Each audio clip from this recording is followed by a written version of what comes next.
സന്തോഷത്തോടെ ഹല്ലേലൂയ പറഞ്ഞാട്ടെ. വീണ്ടും ഒരു പ്രാവശ്യം കൂടെ ഈ ഹോളിൽ നിങ്ങളോടൊപ്പം ആയിരിക്കുന്നത് വളരെ സന്തോഷമുണ്ട്.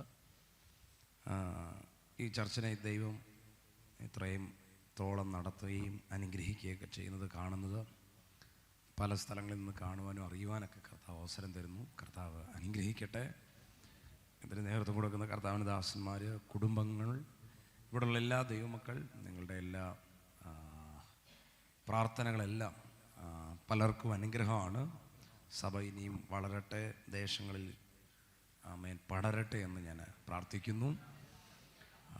കർത്താവ് എല്ലാവരെയും സഹായിക്കട്ടെ. പ്രത്യേകിച്ച് റജി പാസ്റ്റർ കുടുംബം ദീർഘനാളുകളായി പല സമയങ്ങളിൽ ഇവിടെ ശുശ്രൂഷിക്കാൻ കർത്താവ് അവസരം തന്നു. ഇന്ന് പകലും ഒരുമിച്ചായിരിക്കുന്ന വളരെ സന്തോഷമുണ്ട്. എല്ലാ ദൈവമക്കളെ ഓർക്കുന്നു. ഇന്ന് രാവിലെ വന്നിരിക്കുന്നവർ വളരെ ആവശ്യക്കാരാണെന്ന് എനിക്കറിയാം, അല്ല അത്യാവശ്യക്കാരാണെന്ന് എനിക്കറിയാം. ഇവിടെ കഴിഞ്ഞ ദിവസങ്ങളെല്ലാം ഏറ്റവും അനുഗ്രഹിക്കപ്പെട്ട ദൈവദാസന്മാർ ആണ് ഇവിടെ ശുശ്രൂഷിക്കുന്നത്. നാളുകളിലും അവർ ഇവിടെയുണ്ട്. പല വിടുതലുകളും പല ദൈവപ്രവർത്തികളും നടന്നുകൊണ്ടേയിരിക്കുന്നു. പല രീതിയിൽ പരിശുദ്ധാത്മാവ് നിങ്ങളോട് സംസാരിച്ചുകൊണ്ടിരിക്കുകയാണ്. ഈ ചർച്ച, ഈ ദേശത്തിൽ ഇത്രയും ആരാധിക്കുന്നൊരു ചർച്ച ഉണ്ടോ എന്ന് എനിക്ക് അറിഞ്ഞുകൂടാ. നിങ്ങൾ അതേ കണക്കിന് വചനത്തെ സ്വീകരിക്കുകയും അഭിഷേകത്തെ സ്വീകരിക്കുകയൊക്കെ ചെയ്യുന്ന ആളുകളാണ്. അത് എനിക്ക് ഇവിടുത്തെ ശുശ്രൂഷകളെ എനിക്ക് നന്നായിട്ട് അറിയാം. അതുകൊണ്ട് ഞാൻ കുറച്ച് നേരം നിങ്ങൾ കത്താൻ തുടങ്ങിയ പിന്നെ എനിക്ക് പ്രസംഗിക്കാൻ പറ്റത്തില്ല, എനിക്കറിയാം. അത്രയ്ക്ക് ദൈവസാന്നിധ്യത്തെ ഓണർ ചെയ്യുന്നവരാണ് നിങ്ങൾ. അതുകൊണ്ട് ഞാൻ പരമാവധി ശാന്തമായ ഒന്ന് രണ്ട് കാര്യങ്ങൾ പറഞ്ഞിട്ട് നിങ്ങൾ പ്രയോജനം ചെയ്യുന്ന കാര്യങ്ങൾ പറഞ്ഞ് ഈ പകൽക്കാലം പ്രാർത്ഥിക്കാം. വചനം പറഞ്ഞു വരുമ്പോൾ നിങ്ങളെ കർത്താവ് കത്തിക്കും. നിങ്ങൾ കത്തുക. അതിനകത്ത് വിടുതലുണ്ട്, അഭിഷേകമുണ്ട്, എല്ലാം ഉണ്ട്. കർത്താവ് നിങ്ങളെ സഹായിക്കട്ടെ. എബ്രായ ലേഖനം, എൻ്റെ ഈ ദിവസങ്ങളിൽ എന്നോട് കർത്താവ് പറയുന്ന പരിശുദ്ധാത്മാവ് ഈ ദിവസങ്ങളിൽ സഭയോട് പറയണമെന്ന് പറഞ്ഞ് ഏൽപ്പിച്ച ഒരു ദൈവശബ്ദമാണ്. എബ്രായ ലേഖനം 12:10.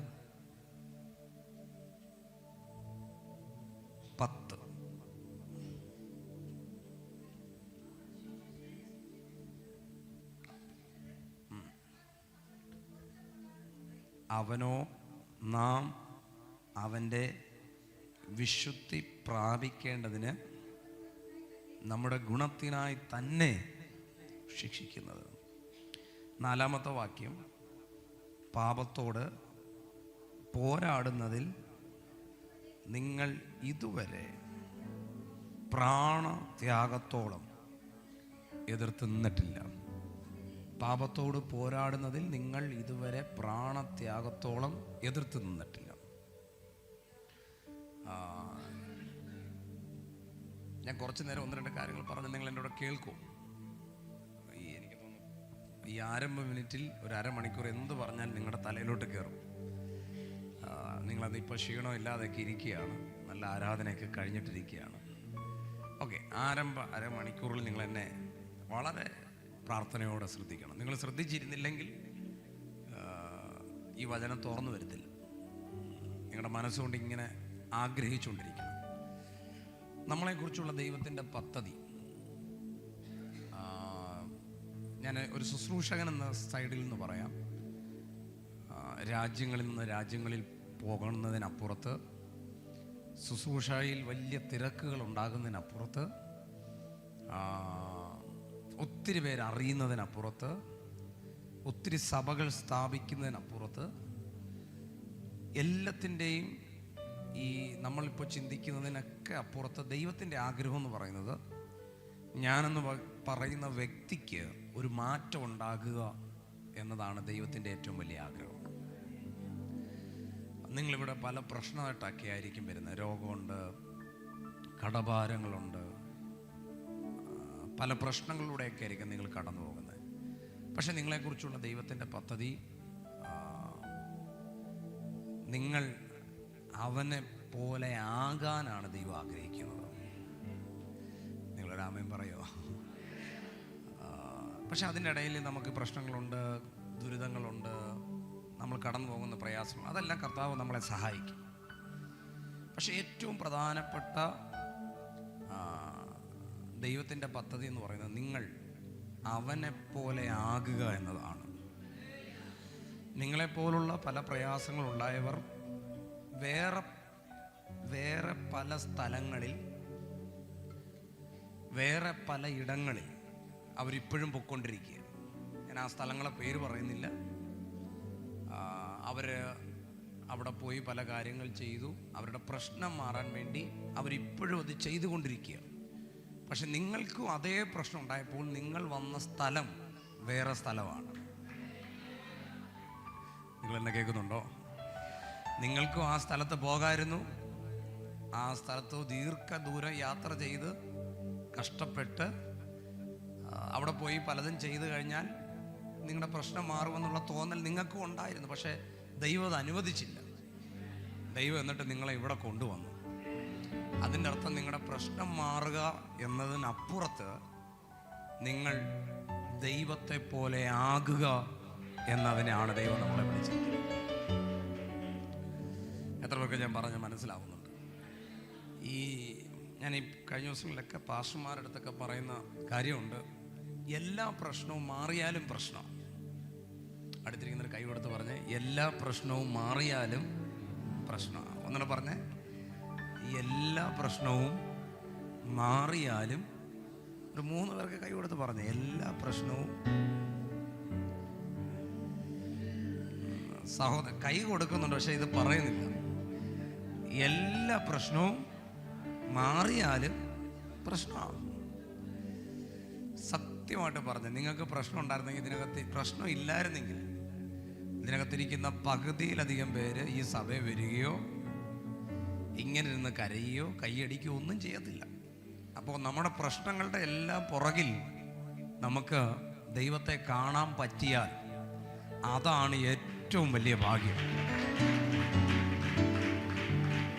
എത്ര പേർക്ക് ഒരു ആമേൻ പറയാൻ പറ്റും?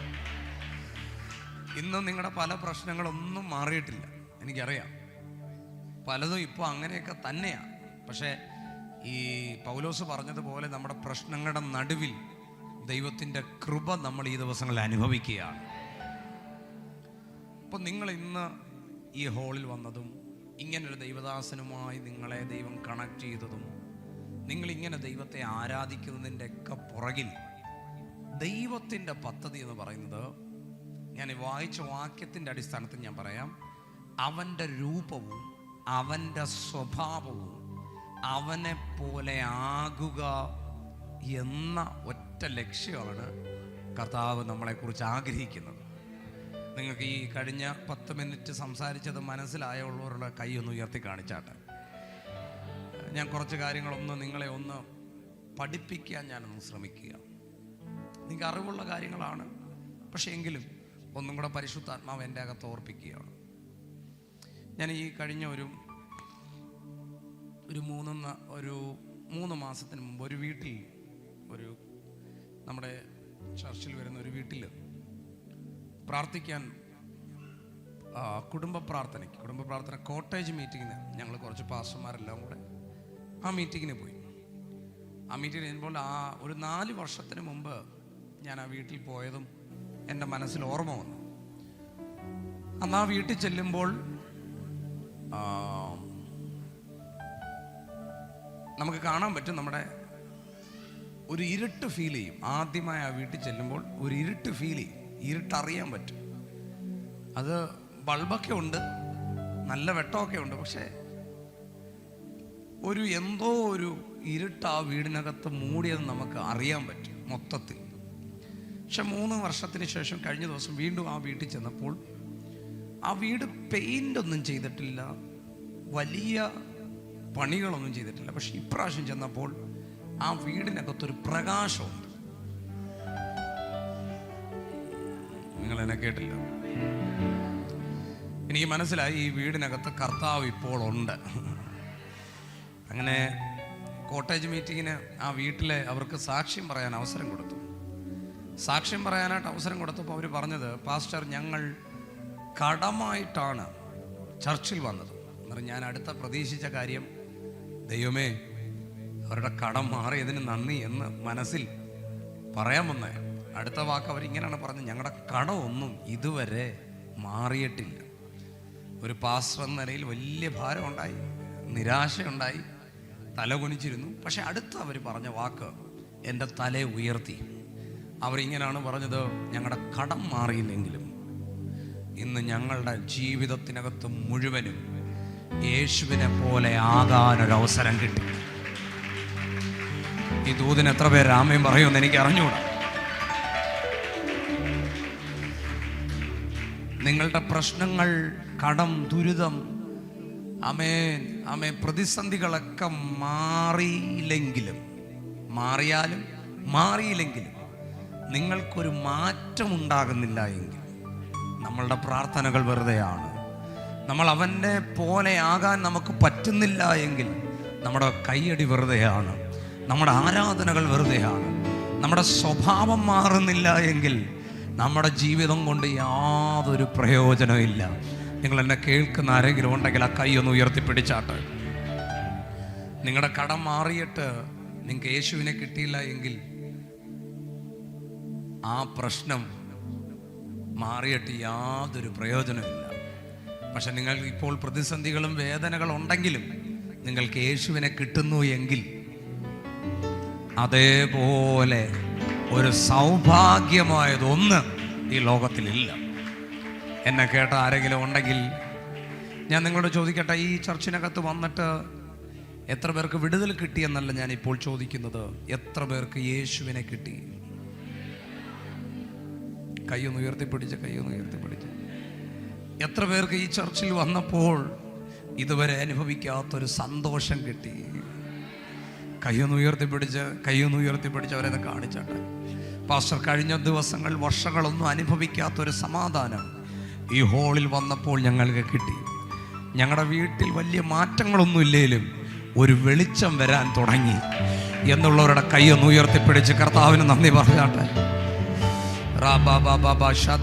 കൈയൊന്ന് ഉയർത്തിപ്പിടിച്ച്, എല്ലാ കരങ്ങളും ഉയർത്തിപ്പിടിച്ച്. എത്ര പേർക്ക് യേശുവിനെ കിട്ടി?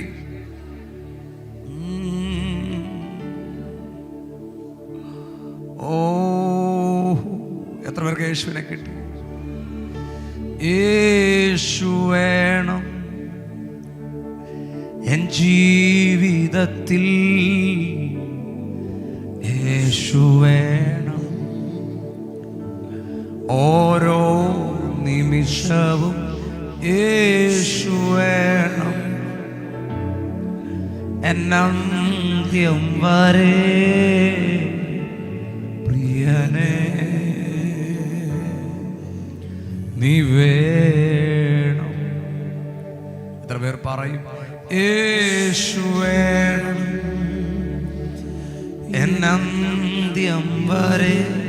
യേശു വേണം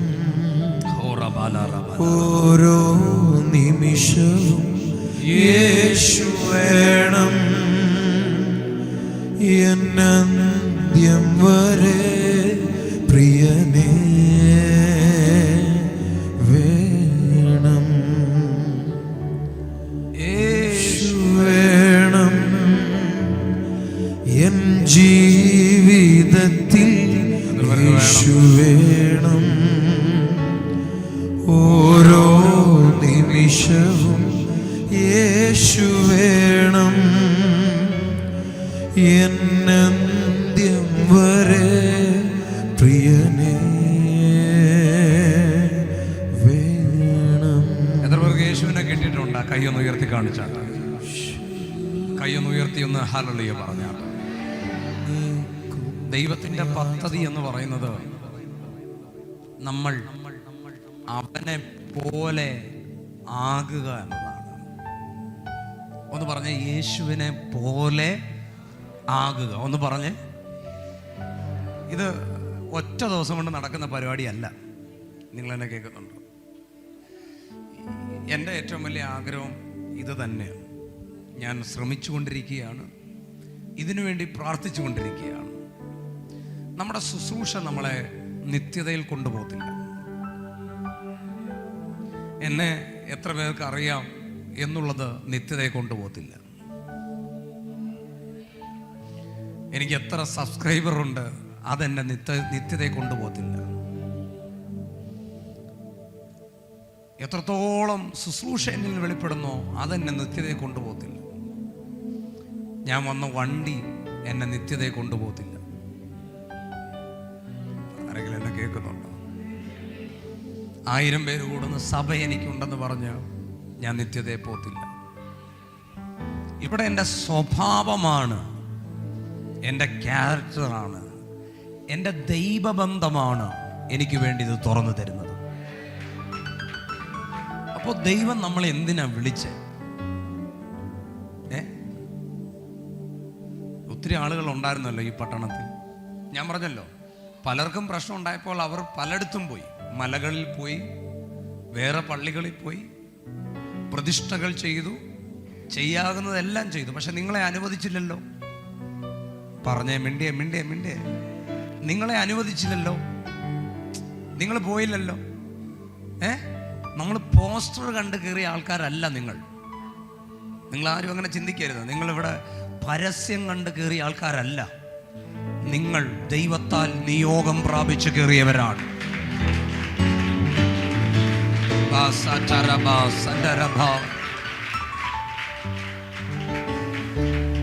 ഞാൻ നിങ്ങളെ കാണുന്നതിന് മുമ്പ്, ഈ ചർച്ച് ഉണ്ടാകുന്നതിന് മുമ്പ്, പാസ്റ്റർ നിങ്ങളെ കാണുന്നതിന് മുമ്പ് നിങ്ങളെ ദൈവം കണ്ടിരുന്നു. അതുകൊണ്ട് ദൈവം ഇങ്ങനൊരു ക്രമീകരണം ചെയ്തു. മനസ്സിലാകുന്ന ആരെങ്കിലും ഉണ്ടെങ്കിൽ രാമൻ പറഞ്ഞാട്ടെ. എന്തിന് അങ്ങനൊരു ക്രമീകരണം ദൈവം ചെയ്തു എന്ന ചോദ്യത്തിന് ഞാൻ മറുപടി പറയാം. ദൈവത്തിന് നിങ്ങളെ അവനെ പോലെ ആക്കണം. നിങ്ങളെന്നെ കേൾക്കണമേ. സത്യമായും എനിക്ക് നിങ്ങൾക്കൊക്കെ സ്വഭാവത്തിനൊരു മാറ്റം വന്നിട്ടുണ്ടോ? കൈ പൊക്കണം. പാസ്റ്റർ ഒത്തിരി ഒന്നും മാറിയിട്ടില്ല, ചെറുതായിട്ട് മാറിയിട്ടുണ്ട് എന്നുള്ളവരുടെ കൈ ഒന്ന് കാണിച്ചാട്ട്. നന്നായി കൈ കാണിച്ച നന്നായി. ഒത്തിരി ഒന്നും മാറിയിട്ടില്ല, മതി. ചെറുതായിട്ട് മാറുന്നുണ്ടോ? ഇല്ല, കേട്ടില്ല. ചെറുതായിട്ട് മാറുന്നുണ്ടോ? പണ്ട് എല്ലാത്തിനും അടിയും ബഹളത്തിനും പോകുന്ന ആൾക്കാർ ഇപ്പം ചില സമയത്തൊക്കെ ചെറുതായിട്ട്. നിങ്ങൾക്ക് തന്നെ തോന്നിയിട്ടുണ്ടോ എന്നിലൊരു മാറ്റമൊക്കെ വന്ന് തുടങ്ങി? കൈ ഒന്ന് കാണിച്ചാട്ടെ. അതാ ദൈവമക്കളെ ഏറ്റവും വലിയ അനുഗ്രഹം. അതാ ദൈവമക്കളെ ഏറ്റവും വലിയ വിടുതൽ. അതാ ദൈവമക്കളെ ഏറ്റവും വലിയ ദൈവത്തിൻ്റെ ആഗ്രഹം. ഓക്കെ, ഞാൻ വിചാരിച്ചില്ല നിങ്ങൾ ഈ ദൂതന് ആമേൻ പറയുമെന്ന്. പക്ഷെ നിങ്ങളെല്ലാവരും ആമേൻ പറയുന്നുണ്ട്. നമുക്ക് മാറണം. ഇപ്പോൾ ഇന്ന് രാവിലെ ഈ സഭയ്ക്കകത്ത് വന്നിട്ട് നിങ്ങൾ മാറത്തില്ല. മാറ്റങ്ങളുണ്ടാകും, വിടുതലുകളുണ്ടാകും. പക്ഷെ വലിയ സ്വഭാവങ്ങൾക്ക് മാറ്റം ഉണ്ടാകണമെന്നില്ല. ഞാൻ ഈ ചിലരിടത്തൊക്കെ പറയും, കുറഞ്ഞത് ഈ കഴിഞ്ഞ ദിവസം ഒരു ചെറുപ്പക്കാരൻ പ്രാർത്ഥിക്കാൻ വന്നു. അവൻ്റെ അടുത്ത് ഞാൻ പറഞ്ഞു, അവൻ ഈ മൊത്തവും മന്ദതയൊക്കെ അടിച്ച് എന്ന് പറയുന്നത് നമ്മൾ ഈ പറയുന്നത് പോലെ അവന് മനസ്സിലാകാത്ത രീതിയിൽ വല്ലാതെ ഇങ്ങനെ പിടിച്ചു വെച്ചിരിക്കുക. പിശാച് പിടിച്ചതല്ല എന്ന് പറയുന്നത്, എന്തോ നിരാശകളൊക്കെ കയറി വല്ലാതിരിക്കുക. ഞാൻ അവൻ്റെ അടുത്ത് പറഞ്ഞു, മോനെ, ഞാൻ ഇന്ന് പ്രാർത്ഥിച്ചിട്ട് നിനക്ക് വിടുതലൊന്നും കിട്ടത്തില്ല. അവനെ വല്ലാതെ നോക്കി. ആരോ പറഞ്ഞു വലിയ സംഭവം എന്ന് പറഞ്ഞ് കൊണ്ടുവന്നേ. ഞാൻ പറഞ്ഞു, മോനൊരു കാര്യം ചെയ്യും, 6 മാസം നീ എൻ്റെ മീറ്റിങ്ങിന് വരണമെന്ന് ഞാൻ പറയത്തില്ല. നീ എവിടെയെങ്കിലും അഭിഷേകമുള്ളൊരു ചർച്ചിൽ പോയി ഇരിക്കും. ഇത് ഇപ്പം അങ്ങോട്ട് വന്ന ഇപ്പം കിട്ടുന്ന പരിപാടിയല്ലത്. അങ്ങനെ അവൻ 6 മാസം, ഞാൻ അവൻ്റെ ഒരു മാസം പറഞ്ഞു. ഞാൻ പറഞ്ഞു, സെപ്റ്റംബറൊക്കെ ആകുമ്പോൾ നിന്നിലൊരു മാറ്റം കണ്ടില്ല എങ്കിൽ നീ എന്നെ വന്ന് കാണും. കൃപയാൽ കഴിഞ്ഞ 1 മാസം കഴിഞ്ഞപ്പോൾ അവനൊരു മീറ്റിങ്ങിനകത്തിരുന്ന് ഒരു ചിരി ചിരിച്ചു. എനിക്ക് മനസ്സിലായി അവൻ്റെ എല്ലാ കെട്ടുകളും കർത്താവ് പൊട്ടിച്ചു കളഞ്ഞു. ഞാൻ ഈ പറയുന്നത് നിങ്ങൾക്ക് മനസ്സിലാകുന്നുണ്ടോ? നിങ്ങൾ ഇന്ന് ഇവിടെ വന്ന് ഉപവാസം കഴിഞ്ഞ് പോയാൽ അത് എത്രത്തോളം അനുഗ്രഹമാണെന്ന് എനിക്ക് അറിഞ്ഞുകൂടാ. നിങ്ങൾ സഹകരിക്കുക, അഭിഷേകത്തോട് സഹകരിക്കുക, നിരന്തരമായി പ്രാർത്ഥനകളോട് സഹകരിക്കുക. നിങ്ങളുടെ കുഞ്ഞുങ്ങളെ ഇവിടെ കൊണ്ടിരുത്തുക. സഹകരിച്ച് സഹകരിച്ച് സഹകരിച്ച് സഹകരിച്ച് ഒരു മാറ്റം നിങ്ങളുടെ ജീവിതത്തിൽ പരിശുദ്ധാത്മാവ് അയക്കും. ഈ എപ്പോഴാണ് ദൈവം നിങ്ങളെ തൊടുന്നതെന്ന് ഞങ്ങൾക്ക് അറിഞ്ഞൂടാ. നിങ്ങൾ എന്നെ കേൾക്കുന്നുണ്ടോ? ഏത് പാസ്റ്റർ പ്രസംഗിക്കുമ്പോഴാണ് നിങ്ങളുടെ മേലൊരു ദൈവപ്രവൃത്തി നടക്കുന്നതെന്ന് ഞങ്ങൾക്ക് അറിഞ്ഞൂടാ. അങ്ങനെയാണെങ്കിൽ അതറിയാമെങ്കിൽ റെജി പാസ്റ്റർ അവരെ മാത്രമേ പ്രസംഗിക്കാൻ വിളിക്കത്തുള്ളായിരുന്നു. കാരണം 21 ദിവസം ഇരിക്കേണ്ട കാര്യമില്ലല്ലോ. ആ പാസ്റ്ററിനെ മാത്രം വിളിച്ച് ആ ദിവസം പ്രസംഗിച്ചാൽ മതി. കാരണം അത് ഞങ്ങൾക്ക് അറിഞ്ഞൂടാ. അപ്പോൾ ഈ ദിവസങ്ങളിൽ എപ്പോഴോ ഒരു കാര്യം നടക്കും. നിങ്ങൾ എന്നെ കേൾക്കുന്നുണ്ടോ? ഏതെങ്കിലും ഒരു സഭായോഗത്തിൽ നീ പ്രാർത്ഥനയോടെ വന്നിരിക്കുമ്പോൾ ദൈവം നിന്നെ തൊടും. അപ്പോൾ ഈ ദൈവിക ഇടപെടൽ എന്ന് പറഞ്ഞാൽ ഒറ്റ ദിവസം കൊണ്ട് സംഭവിക്കുന്നതുണ്ട്. പക്ഷെ ഞാൻ പറയുന്നത് ക്യാരക്ടർ, സ്വഭാവം മാറണമെങ്കിൽ സൗഖ്യം ഒറ്റ ദിവസം കൊണ്ട് നടക്കും. വിടുതൽ ഒറ്റ ദിവസം കൊണ്ട് നടക്കും. നിങ്ങൾ എന്നെ കേൾക്കുന്നുണ്ടോ? നമ്മളത് നിരന്തരമായി കാണുന്ന ആൾക്കാരാണ്. പക്ഷേ നിങ്ങളുടെ സ്വഭാവം മാറണമെങ്കിൽ, നിങ്ങളുടെ ചിന്തകൾ മാറണമെങ്കിൽ നിങ്ങൾ അഭിഷേകത്തോട് നിരന്തരമായി സഹകരിക്കുക. അടുത്തിരിക്കുന്നൊരു കൈ ഒന്ന് കൊടുത്തിട്ട് പറഞ്ഞ്, അഭിഷേകത്തോട് നിരന്തരമായി സഹകരിക്കുക. നന്നായി പറഞ്ഞ്, അഭിഷേകത്തോട് നിരന്തരമായി സഹകരിക്കുക. പറഞ്ഞ്, അഭിഷേകത്തോട് നിരന്തരമായി. അത് ഈ കൂട്ടായ്മകൾ ഉണ്ടാകണം. ഞാൻ പറഞ്ഞല്ലോ 21 ദിവസം നാളെ മറ്റന്നാളോ അങ്ങോട്ട് തീരും, അടുത്ത ദിവസങ്ങളിൽ തീരും. അന്നേരം ഈ പിന്നീട് നിങ്ങൾക്കൊരു കൂട്ടായ്മ ഇല്ല എങ്കിൽ പിന്നെ അടുത്ത വർഷത്തെ ഉപവാസ പ്രാർത്ഥന വരാൻ നിൽക്കരുത്. നിങ്ങളാരെങ്കിലും കേൾക്കുന്നുണ്ടോ? ഓൺലൈനിലൂടെയൊക്കെ എന്നെ കാണുന്ന ആരെങ്കിലും ഉണ്ടെങ്കിൽ, ഞാൻ ഇന്ന് രാവിലെ ഒരാൾക്ക് വേണ്ടി പ്രാർത്ഥിച്ചു, വരുന്ന വഴിക്ക് പ്രാർത്ഥിച്ചു. ഞാൻ പറഞ്ഞു, എന്നും അങ്ങ് ദുരിതവും ദുരന്തങ്ങളുടെയും കഥകളാണ്. ഞാൻ ചോദിച്ചു, ആൻറ്റി നിങ്ങൾ ഏതെങ്കിലും ചർച്ചിൽ പോകുന്നുണ്ടോ? അവർ പറഞ്ഞു ചർച്ചിൽ പോകുന്നില്ല. ഞാൻ പറഞ്ഞു, ഇനി എന്നെ പ്രാർത്ഥിക്കാൻ വിളിക്കരുത്. അയ്യോ, എന്നോട് പിണങ്ങല്ലേ. ചർച്ചിൽ പോകുന്നില്ല, എങ്ങും പോകുന്നില്ല, വീട്ടിൽ ഇരിക്കുക. അങ്ങനെ കൂട്ടായ്മ, അതാ ബൈബിൾ പറയുന്നത്, നിങ്ങൾ കൂട്ടായ്മയെ ആചരിപ്പീൻ. നിങ്ങൾ എൻ്റെ കൂടെ ഉണ്ടോ? കൂട്ടായ്മ ആചരിക്കുന്ന ആരെങ്കിലും ഉണ്ടോ ഇവിടെ? നിങ്ങൾ കൂട്ടായ്മയിൽ നിൽക്കണം. നിങ്ങളൊരു ഫെലോഷിപ്പ് നിങ്ങൾക്കുണ്ടാകണം. നിങ്ങൾക്ക് ആരാധിക്കാനും കരയാനും ഒരു ഇടം ഉണ്ടാകണം. എത്ര പേര് എന്നെ കേൾക്കുന്നുണ്ട്? ഇവിടം കൊണ്ട് ഈ പരിപാടി നിർത്തരുത്. നിങ്ങൾ നിരന്തരമായി നിങ്ങൾക്ക് കിട്ടുന്ന സമയങ്ങളിൽ ഈ ഹോളിൽ നടക്കുന്ന പ്രാർത്ഥനകളിലും ആരാധനകളിലും നിരന്തരമായി സഹകരിക്കുക. ആ സഹകരണം നിങ്ങൾക്ക് സൗഖ്യം തരുമെന്നല്ല ഞാൻ പറയുന്നത്. സൗഖ്യങ്ങളൊക്കെ കർത്താവ് അയക്കും. പക്ഷെ നിങ്ങളുടെ സ്വഭാവം മാറും. എന്നെ ഈ ദൂത് ആർക്കും ഇഷ്ടമല്ലെന്ന് എനിക്കറിയാം. ഇഷ്ടപ്പെടണം, നമ്മുടെ സ്വഭാവം മാറണം. എൻ്റെ ഏറ്റവും വലിയ ആഗ്രഹം വേറെ ഒന്നുമല്ല, സ്വഭാവം മാറണം. അതിനാണ് ദൈവം നമ്മളെ ഇവിടെ കൊണ്ടുവന്നേ. എത്ര പേർക്ക് ഇഷ്ടപ്പെടുന്നുണ്ട്? കയ്യൊന്ന് ഉയർത്തി ആമേൻ പറഞ്ഞാൽ. നമ്മൾ കുറച്ചും കൂടെ മാറാനില്ലേ? 2. ഞാനൊരു കാര്യം പറയാം. എൻ്റെ ഇത്രയും വർഷത്തെ മിനിസ്ട്രിയിൽ എനിക്ക് മനസ്സിലായ കാര്യം, ഈ പലരും കൂടെ ഇറങ്ങിയിട്ടുണ്ട്, പലരും കൂടെ സഹകരിച്ചിട്ടുണ്ട്, ഒത്തിരി പ്രാർത്ഥിക്കുകയും ചെയ്യുന്നുണ്ട്. പക്ഷേ ഒരു 50 പൈസയുടെ വഴി തുറക്കുന്നത് കണ്ടിട്ടില്ല. എൻ്റെ കൂടെ ഉണ്ടോ? ഞാൻ ചോദിച്ചു, കർത്താവേ എന്താ? പക്ഷെ എവിടെയോ നിഗൂഢമായൊരു ഹൃദയം അവർക്കുണ്ട്. ഒരു പാസ്റ്ററിന്റെ മുമ്പിലും വെളിപ്പെടാത്തൊരു ഹൃദയം, ഒരു പ്രവാചകനും വെളിപ്പെടാത്ത ഹൃദയം. നിങ്ങൾ അങ്ങനെ ഒരാളാണെങ്കിൽ നിങ്ങൾ പ്രയോജനപ്പെടത്തില്ല. എന്നെ കേൾക്കുന്നുണ്ടോ ആരെങ്കിലുമൊക്കെ? നിങ്ങൾ വാ കൊണ്ട് പറയുന്നതൊന്നും ചിന്തിക്കുന്നത് വേറൊന്നും ആണെങ്കിൽ നിങ്ങൾ പ്രയോജനപ്പെടത്തില്ല. അയ്യോ,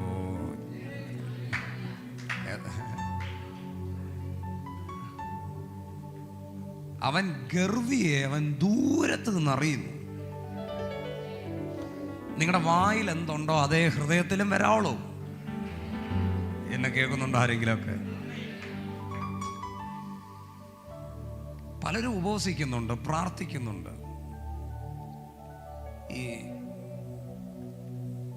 ഒരു സഭ, ഞാൻ ഈ സഭയുടെ കാര്യം തന്നെ പറയാം, ഈ സഭ ഇങ്ങനെ ആകണമെങ്കിൽ, ഇത്രയും പേര് ഇവിടെ നിരന്തരമായി വരണമെങ്കിൽ, ഇതിൻ്റെ പുറകിൽ പ്രാർത്ഥനയ്ക്കപ്പുറത്തൊരു ക്യാരക്ടറും കൂടെ ഉണ്ടായിരിക്കണം.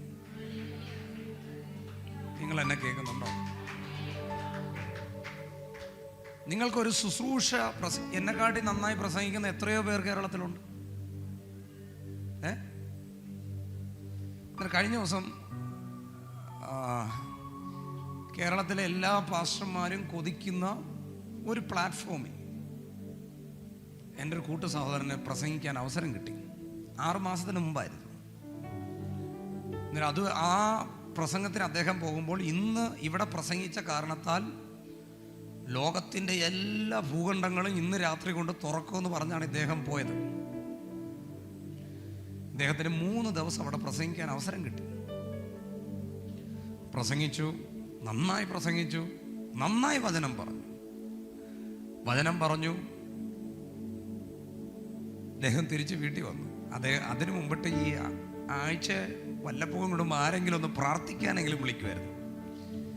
ഈ മീറ്റിംഗ് കഴിഞ്ഞിട്ട് അദ്ദേഹം എന്നെ 3 മാസത്തിന് ശേഷം എന്നെ വിളിച്ചു പറഞ്ഞത്, എൻ്റെ ദൈവദാസ, ഒരു കോട്ടേജ് മീറ്റിങ്ങിന് പോലും എനിക്ക് പ്രസംഗിക്കാൻ എന്നെ ആരും വിളിക്കുന്നില്ല എന്ന്. നിങ്ങൾ ആരെങ്കിലും എന്നെ കേൾക്കുന്നുണ്ടോ? അന്നേരം എനിക്ക് മനസ്സിലായത് കാര്യമുണ്ട്. നമ്മൾ ഏറ്റവും വലിയ പ്ലാറ്റ്ഫോമിൽ പ്രസംഗിച്ചെന്നോ ഏറ്റവും വലിയ ആള് നമ്മുടെ പുറകിലുണ്ടെന്ന് പറഞ്ഞൊന്നും വഴി തുറക്കത്തില്ല. സാധാരണ ആ പ്ലാറ്റ്ഫോമിൽ പ്രസംഗിച്ചാൽ 3 വർഷം ഓടാനുള്ള കാര്യം ദൈവം തുറക്കും. അത്രയും പേരാണ് ആ മീറ്റിംഗ് കാണുന്നത്. പക്ഷെ അദ്ദേഹം പറഞ്ഞു, ഒരു വീട്ടുപ്രാർത്ഥനയ്ക്ക് പോലും എന്നെ വിളിക്കുന്നില്ല. അപ്പോൾ ദൈവമല്ലാതെ ഒന്നും നമുക്ക് തുറന്ന് ആരും തരത്തില്ല.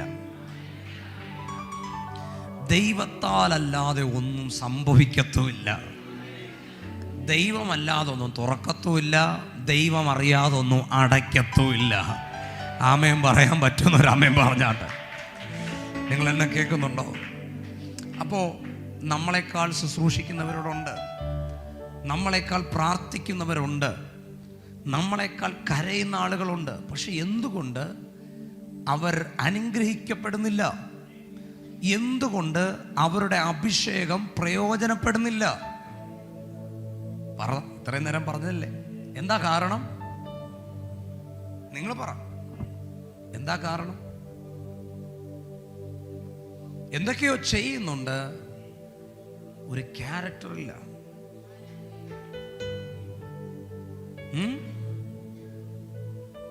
ഈ ദൂത് പറഞ്ഞപ്പോൾ എനിക്ക് കിട്ടിയത് 4 കോട്ടുവയാണ്. എനിക്കറിയാം നിങ്ങൾ കോട്ടുവയിടാണ്. പക്ഷെ ഇന്ന് രാവിലെ ഞാൻ ഇതേ പറയത്തുള്ളൂ. കാരണം നമുക്ക് ഈ ദൂതുകൾ ഇഷ്ടമല്ല. ഈ ദൂതുകൾ നമ്മളുടെ ശരീരങ്ങളിൽ ഒരു ശക്തി വ്യാപരിച്ചിട്ട് കാര്യമില്ല. നിങ്ങൾ എൻ്റെ കൂടെ ഉണ്ടോ? നമ്മുടെ ശരീരത്തിൽ വ്യാപരിച്ച അഭിഷേകം എല്ലാം കൂടെ ഉണ്ടായിരുന്നെങ്കിൽ നമ്മൾ ഈ തിരുവനന്തപുരത്തെ എടുത്ത് തിരിച്ചു വെച്ചേനെ. ഒന്നും നടക്കുന്നില്ലല്ലോ. പറ, അപ്പോൾ ശരീരത്തിൽ ഒരു ദൈവശക്തി വ്യാപരിക്കുന്നതിനേക്കാൾ നല്ലത് നിങ്ങളുടെ അകത്തെ മനുഷ്യനിൽ ഒരു ശക്തി വ്യാപരിക്കുന്നതാണ്.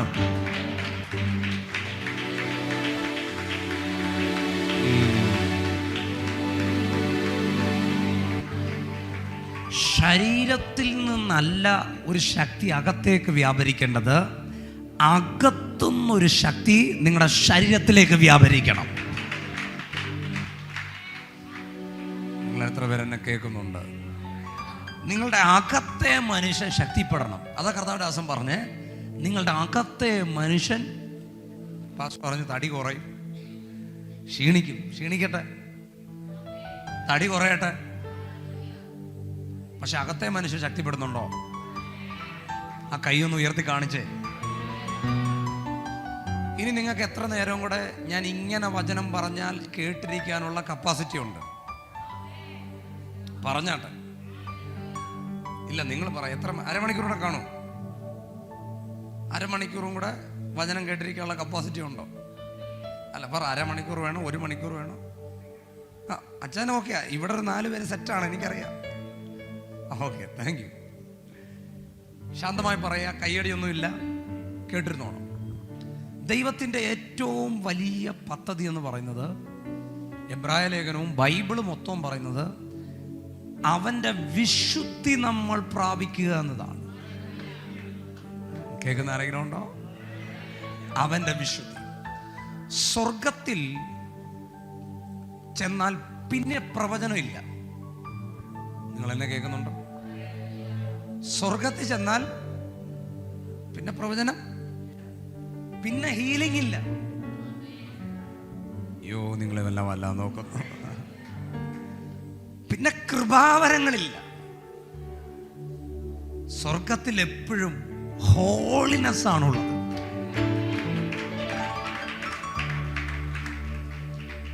സ്വർഗത്തിൽ ചെന്നാൽ ഞാൻ പേര് വിളിക്കുന്ന പ്രവാചകനാന്ന് പറഞ്ഞ് അവിടെ ചെന്ന ദൂതന്റെ പേര് വിളിക്കാൻ പറ്റത്തില്ല. നിങ്ങൾ എന്നെ കേൾക്കുന്നുണ്ടോ? സ്വർഗത്തിൽ ചെന്നാൽ ഞാൻ ഭയങ്കര ഹീലിംഗ് മിനിസ്ട്രി ചെയ്യുന്ന ആളാണ്, എനിക്ക് അവിടെ അങ്ങനെ ഒരു സാധനം ഇല്ല. എന്നെ വല്ലാതെ ചിലരെ നോക്കുന്നു, കണ്ണുരുട്ടി കാണിക്കുന്നു. സ്വർഗത്തിൽ ചെന്നാൽ ആ വിശുദ്ധിയോടൊപ്പം നമ്മൾ കർത്താവിനെ ആരാധിക്കുക എന്നൊരു സംഭവമേ ഉള്ളൂ. സ്വർഗത്തില് ഏറ്റവും കൂടുതൽ കേൾക്കുന്ന ഒരു പ്രധാനപ്പെട്ട ശബ്ദം ഹല്ലേലൂയയാണ്. ഹല്ലേലൂയ ഒന്ന് പറഞ്ഞേ, ശബ്ദമുയർത്തി പറഞ്ഞേ ഹല്ലേലൂയ. ശബ്ദമുയർത്തി പറഞ്ഞേ ഹല്ലേലൂയ. ശബ്ദമുയർത്തി പറഞ്ഞേ ഒരു പ്രാവശ്യം കൂടെ പറഞ്ഞേ. നിങ്ങളുടെ വീട്ടിൽ ഇടയ്ക്കിടയ്ക്കൊക്കെ 2-3 ഹല്ലേലൂയ അങ്ങ് പറയണം. കാരണം അത് സ്വർഗത്തിലെ ശബ്ദമാണ്. ഹല്ലേലൂയ. വെളിപ്പാട് പുസ്തകം പഠിക്കുമ്പോൾ അറിയാൻ പറ്റും, ഈ ഹല്ലേലൂയ ഇങ്ങനെ ഇടയ്ക്കിടയ്ക്ക് ഇങ്ങനെ പറഞ്ഞുകൊണ്ടിരിക്കും. അടുത്തത് ഏറ്റവും പ്രധാനപ്പെട്ട ഒരു ഘടകമാണ്. അവിടെ ഏറ്റവും കൂടുതൽ കേൾക്കുന്ന വാക്ക് ഹോളി എന്നാണ് കേൾക്കുന്നത്. എന്തുവാണ്? ശബ്ദമുയർത്തി പറഞ്ഞേ, സഹോദരന്മാർ പറഞ്ഞേ, പരിശുദ്ധൻ. പരിശുദ്ധൻ. അവിടെ അശുദ്ധിയില്ല. കേൾക്കുന്നില്ല. അവിടെ നമ്മൾ കേൾക്കുന്ന ശബ്ദം ഹോളി, ഹോളി, ഹോളി. ഒന്ന് പറഞ്ഞേ, പറ്റുന്നിടത്തോളം പറഞ്ഞേ, ഒന്ന് പറഞ്ഞേ ഹോളി. നിങ്ങളുടെ വീട്ടിലൊക്കെ, നിങ്ങളുടെ റൂമിലൊക്കെ ചെന്നിട്ട് പറയണം ഹോളി. നിങ്ങളുടെ ശാപമുള്ള സ്ഥലത്ത് നിന്നിട്ട് പറയണ ഹോളി. നിങ്ങളുടെ വീടിന്റെ അറ്റ്മോസ്ഫിയർ മാറും. എന്നെ എത്ര പേര് കേൾക്കുന്നത് എനിക്ക് അറിഞ്ഞുകൂടാ. അപ്പോൾ സ്വർഗത്തിൽ നമ്മൾ ജീവിക്കുമ്പോൾ അവിടെ നമ്മൾ എത്തുന്നതിന് മുമ്പ് അവിടേക്ക് പോകാൻ ദൈവം നമ്മളെ ഒരുക്കിക്കൊണ്ടിരിക്കുകയാണ്. നിങ്ങൾ പിണങ്ങത്തില്ലെങ്കിൽ ഞാനൊരു ദൂത് പറയാം. നിങ്ങൾ കഴിഞ്ഞ കോവിഡിന് മരിച്ചു പോകാത്ത എന്താ? ആമേൻ പറയാനല്ല ഞാൻ പറഞ്ഞത്. എന്താ മരിച്ചു പോകാത്ത? നിങ്ങളെന്താ ഈ കഴിഞ്ഞ ദിവസമൊക്കെ വണ്ടി ഇടിച്ച വിട്ട് മരിക്കാഞ്ഞ്? നിങ്ങൾ റോഡിൽ ഇറങ്ങാത്തോണ്ടാണോ? ആരെങ്കിലുമൊക്കെ എന്തെങ്കിലുമൊക്കെ ഒന്ന് പറ. നിങ്ങൾ പുറത്തിറങ്ങാത്തോണ്ടാണോ? ദൈവത്തിൻ്റെ കരം കൂടെ ഉണ്ടായിരുന്നു, സത്യം തന്നെയാണ്. അതുകൊണ്ടാണ് നമ്മൾ നിൽക്കുന്നത്. പക്ഷേ നമ്മൾ വല്ലതും തട്ടിപ്പോയായിരുന്നെങ്കിൽ, നമ്മുടെ പാസ്റ്ററോ നമ്മുടെ അയൽക്കാരൊക്കെ ഒന്ന് പറഞ്ഞാൽ ഈ അച്ചാനെ പോലൊരച്ചാൻ വേറെ ഇല്ല. എനിക്ക് ഏറ്റവും ഇഷ്ടമല്ലാത്തൊരു കാര്യം ഈ അനുശോചനം പറച്ചിൽ.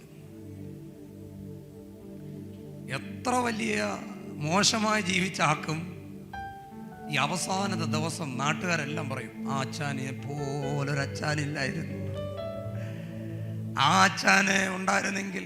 എന്നെ ആരെങ്കിലും കേൾക്കുന്നുണ്ടോ? എന്തോ മനുഷ്യനായിരുന്നു സത്യമായി. പക്ഷെ സ്വർഗത്തിനറിയാം ഇവൻ പക്കാ ശരിയല്ലാത്ത ആളാണ്.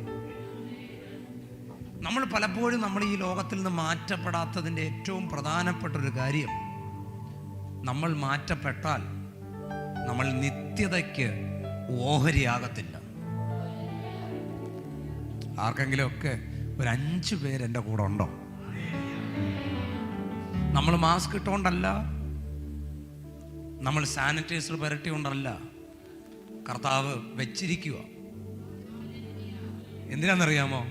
ഒത്തിരും കൂടെ ഒന്ന് ശരിയാകാൻ.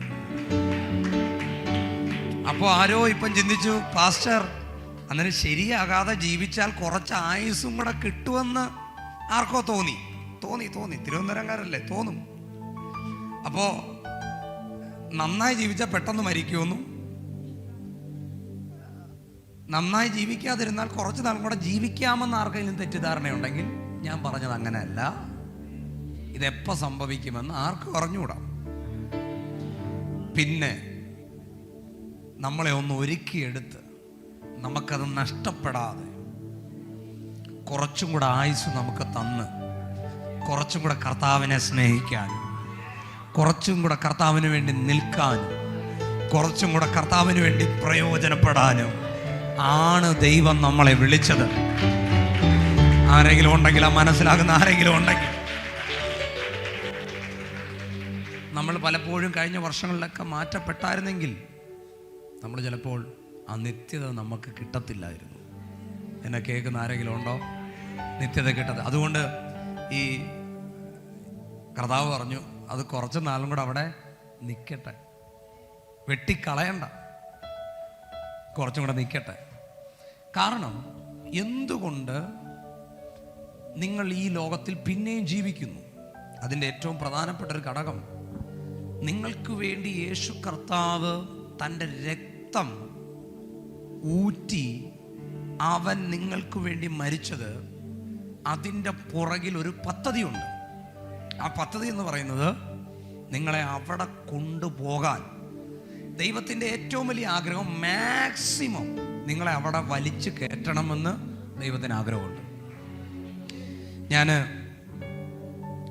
ഞാനിപ്പോൾ ഇവിടുത്തെ ഏതെങ്കിലും ലുലുമാളിലോ ഏതെങ്കിലും ഒരു മോളിൽ കയറിയോ, ഞാൻ 10,000 രൂപ കൊടുത്തൊരു സാധനം മേടിച്ചു, ബില്ല് ചെയ്ത് ഞാൻ പുറത്തിറങ്ങുമ്പോൾ ഞാൻ വെയിറ്റ് ചെയ്യും. എന്തിനാണെന്നറിയാമോ? ഞാൻ ബില്ല് കൊടുത്ത സാധനം എനിക്ക് കിട്ടണം, അല്ലെങ്കിൽ ഞാൻ ആ കട വിട്ടു പോകത്തില്ല. നിങ്ങൾ എന്നെ കേൾക്കുന്നുണ്ടോ? ആ ബില്ല് പൈസ കൊടുത്ത പേയ്മെൻറ്റിനനുസരിച്ചുള്ള കാര്യം എൻ്റെ കവറിൽ കിട്ടിയെങ്കിലേ ഞാൻ ആ കട വിട്ട് പോകത്തുള്ളൂ. നിങ്ങളും അങ്ങനെ തന്നെയല്ലേ? ആണോ? ഇതാണെങ്കിൽ യേശു കർത്താവ് ചെയ്തത് ഒരു വലിയ വില കൊടുത്തു. അവൻ്റെ രക്തം ഓരോ തുള്ളി എനിക്കും നിങ്ങൾക്കും വേണ്ടി അവൻ തന്നിരിക്കുകയാണ്. അങ്ങനെയാണെങ്കിൽ ആ സ്വർഗം ആഗ്രഹിക്കുന്ന ഒരു കാര്യമുണ്ട്, ആ വിലയ്ക്കൊത്തവണ്ണം ഒരു റിസൾട്ട് ഈ ഭൂമിയിൽ നിന്ന് ദൈവത്തിന് കിട്ടണം. നിങ്ങളെ അവന് കിട്ടണം, നിങ്ങളെ അവന് വേണം. അവൻ നിങ്ങളെ വഴി വെച്ച് കളയാനും കൊന്നുകളയാനും നശിപ്പിക്കാനും അല്ല വിളിച്ചത്, ഒരു നിത്യതയ്ക്ക് ഓഹരിയാക്കാൻ വേണ്ടിയാണ്. അതുകൊണ്ട് ഞാൻ ഈ സഭയോട് പ്രവചിക്കാം, ദൈവമക്കളോട് പ്രവചിക്കാം, ഓൺലൈനിൽ നിന്ന് കേൾക്കുന്നവരോട് പറയാം, മനസ്സ് പുതുക്കി രൂപാന്തരപ്പെടുക.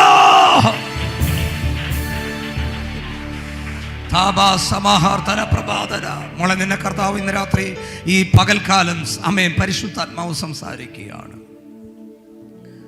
അതുകൊണ്ട് നിങ്ങൾ എന്ത് ചെയ്യണം? മനസ്സ് പുതുക്കി രൂപാന്തരപ്പെടണം. കൈ ഒന്ന് ഉയർത്തി പറഞ്ഞേ, അതുകൊണ്ട് മനസ്സ് പുതുക്കി രൂപാന്തരപ്പെടണം. കൈ ഒന്ന് ഉയർത്തി പറഞ്ഞേ, മനസ്സ് പുതുക്കി രൂപാന്തരപ്പെടണം. പറഞ്ഞ ശബ്ദം ഉയർത്തി പറഞ്ഞേ, മനസ്സ് പുതുക്കി. ഞാൻ ഈ ദിവസങ്ങളിലൊക്കെ എപ്പോഴും പറയുന്ന ഒരു കാര്യമുണ്ട്. നിങ്ങളൊരു ഡയറി മേടിക്കണം. എഴുതാൻ അറിയാവുന്ന എത്ര പേരുണ്ട്? കൈ നന്നായി ഉയർത്തിപ്പിടിച്ച്. ഇന്ന് സമയം കിട്ടുവാണെങ്കിൽ പോകുന്ന വഴിക്ക് ഒരു ഡയറി മേടിക്കണം. 30 രൂപ കൂടുതലാവത്തില്ല. അല്ലെങ്കിൽ ബുക്ക് മേടിക്കണം. നിങ്ങളുടെ സാമ്പത്തികം അനുസരിച്ച് മേടിക്കുക. ആ ഡയറി മേടിച്ചിട്ട് ഒരു പേന മേടിക്കണം. ആ പേന മേടിച്ച് ആ പുസ്തകത്തിൻ്റെ പുറകിൽ എഴുതണം. നിങ്ങളുടെ കുറവുകൾ എഴുതണം. ഞാൻ അങ്ങനെ ചെയ്യാറുണ്ട്. എത്ര കുറവ് കാണും? നിങ്ങൾക്ക് എത്ര കുറവ് കാണും? പറഞ്ഞേ. അയ്യോ, വല്ലാതെ നോക്കുന്നു. എത്ര കുറവാണോ വെച്ചാ? മോനെ, ഈ റെഡ് ഷർട്ട് ഇട്ട് അച്ഛനുണ്ടല്ലോ, അച്ഛ ഇപ്പുറത്തോട്ടിരിക്കാമോ? എനിക്ക് അവനെ ഒന്ന് കാണാൻ വേണ്ടി. മറഞ്ഞിരിക്കുക. ആരും മറഞ്ഞിരിക്കരുത്. ഈ സക്കായിമാരെയൊക്കെ കർത്താവ് വിളിച്ചിറക്കി താഴെ വിളിച്ച് ദൂത് പറയും. വെളിപ്പെട്ടിരുന്നാൽ എനിക്ക് എല്ലാവരെയും ഇപ്പം കാണാൻ പറ്റുന്നുണ്ട്. ഓക്കെ, അവിടെ ഇരിക്കുന്ന ഒരാളെ തറയിരിക്കുന്ന കാണാൻ പറ്റുന്നുണ്ട്. ഓക്കെ, ആരും ഒരാളുടെ പുറകെ മറഞ്ഞിരിക്കരുത്. ഓക്കെ. നിങ്ങൾക്ക് എത്ര തെറ്റ് കാണും? മോനെ, നിനക്ക് എത്ര തെറ്റ് കാണും? നിനക്ക് എത്ര തെറ്റ് കാണും? നിനക്ക് എത്ര പ്രശ്നം കാണും? ഇല്ല, പ്രശ്നമൊന്നുമില്ല. ദിവസം ഒന്ന് പറഞ്ഞ എത്ര തെറ്റ് കാണും? അയ്യോ, അല്ല, പാസ്റ്റർ ഒന്നും പറയത്തില്ല. 1 മണിക്കൂർ എൻ്റെ കയ്യിലാണ്. പറഞ്ഞു. അത് കഴിഞ്ഞിട്ട് ഡീൽ ചെയ്തോളും പാസ്റ്റർ. പറഞ്ഞു. ഒരു 5 എണ്ണം 5 ഉള്ളോ? നിങ്ങളൊക്കെ എന്ത് വിശുദ്ധന?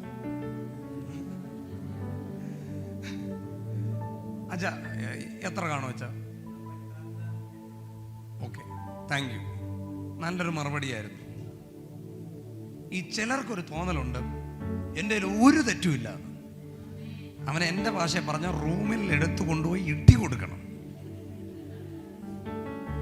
ബൈബിൾ പറയുന്നത്, നിങ്ങൾ ആരോ പറയുന്നത്, പാസ്റ്റർ ഞാൻ ഭയങ്കര വിശുദ്ധനാണ്. വിശുദ്ധന്മാരാരെങ്കിലും ഉണ്ടോ? ഭയങ്കര വിശുദ്ധന്മാര് ആരുമില്ല. ഉണ്ടെങ്കിൽ പാസ്റ്റർ എൻ്റെ കയ്യിൽ ഒരു തെറ്റുമില്ല എന്ന് ആരെങ്കിലും പറയുകയാണെങ്കിൽ നിങ്ങൾക്ക് ബൈബിൾ പറയുന്ന റോളുണ്ട്. വിശുദ്ധൻ തന്നെത്താൻ പിന്നെയും വിശുദ്ധീകരിക്കട്ടെ. എന്നെ കേൾക്കുന്നുണ്ടോ ആരെങ്കിലും? വിശുദ്ധൻ എന്തോ ചെയ്യണം? പിന്നെ വിശുദ്ധീകരിക്കണം. അപ്പൊ വിശുദ്ധൻ എന്ന് പറഞ്ഞ റോള് ബൈബിളിനകത്തില്ല. നീ വിശുദ്ധനാണെന്ന് തോന്നിയ പിന്നെയും നിന്നെ ശരിയാക്കിക്കൊണ്ടേയിരിക്കണം. അപ്പൊ നിങ്ങൾ ചെയ്യേണ്ടത്, വിശുദ്ധനും ഇതിനകത്ത് റോളുണ്ട്, അശുദ്ധനും ഈ ദൈവരാജ്യത്തിൽ റോളുണ്ട്. അപ്പോൾ നിങ്ങൾ ഡയറി മേടിച്ചിട്ട് 5 തെറ്റുണ്ടല്ലേ, അത് എഴുതണം കേട്ടോ.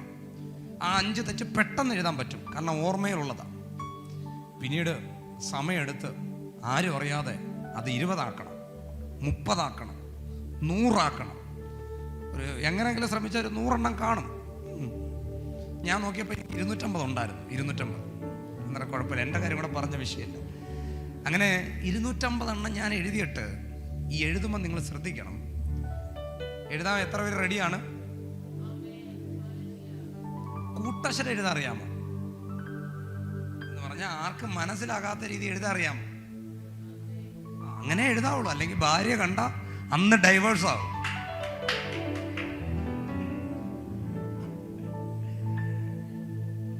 അച്ഛൻ കണ്ട അന്ന് അടിച്ച് പുറത്താക്കും. എഴുതണം, നിങ്ങൾക്ക് മാത്രം മനസ്സിലാകുന്ന രീതിയിൽ എഴുതണം കേട്ടോ. എത്ര പേർക്ക് ഞാൻ ഈ പറയുന്നത് പ്രയോജനപ്പെടുന്നുണ്ട്? കൈ ഒന്ന് കാണിച്ചാൽ. നിങ്ങൾക്ക് മാത്രം മനസ്സിലാകുന്ന രീതിയിൽ നിങ്ങളുടെ തെറ്റുകൾ എഴുതണം. സങ്കീർത്തനക്കാരൻ പറയുന്നൊരു വാക്കുണ്ട്, തങ്ങളുടെ തെറ്റിനെ ഏറ്റു പറയുന്നവന് എന്ത് കിട്ടും? ആ ഇല്ലില്ല, എനിക്ക് കൃത്യമായ ആ വാക്ക് വേണം. ക്ഷമ കിട്ടുമെന്നല്ല, കരുണ കിട്ടും. വാവ്, നിങ്ങളുടെ തെറ്റുകൾ ഇങ്ങനെ, കർത്താവേ എനിക്കത് പറ്റിപ്പോയി, എൻ്റെ തെറ്റിതാണ്, എൻ്റെ പ്രശ്നം ഇതാണ്, എനിക്കിങ്ങനെ ഒരു കുറവുണ്ട്, എനിക്കിങ്ങനെ ഒത്തിരി പ്രോബ്ലങ്ങളുണ്ട്, ഞാൻ ശരിയല്ല എന്നൊക്കെ പറയുമ്പോൾ കർത്താവ് പറയും, എന്നാ മോനെ നീ പിടിച്ചു വച്ചിരി കരുണ, ഇന്നാ മോനെ ഇച്ചിരി കരുണ. കരുണ എന്തിനാണെന്നറിയാമോ? നിന്റെ തെറ്റുകളെ അതിജീവിക്കാൻ ദൈവത്തിൻ്റെ കൃപ നിന്റെ മേലിറങ്ങി വരും.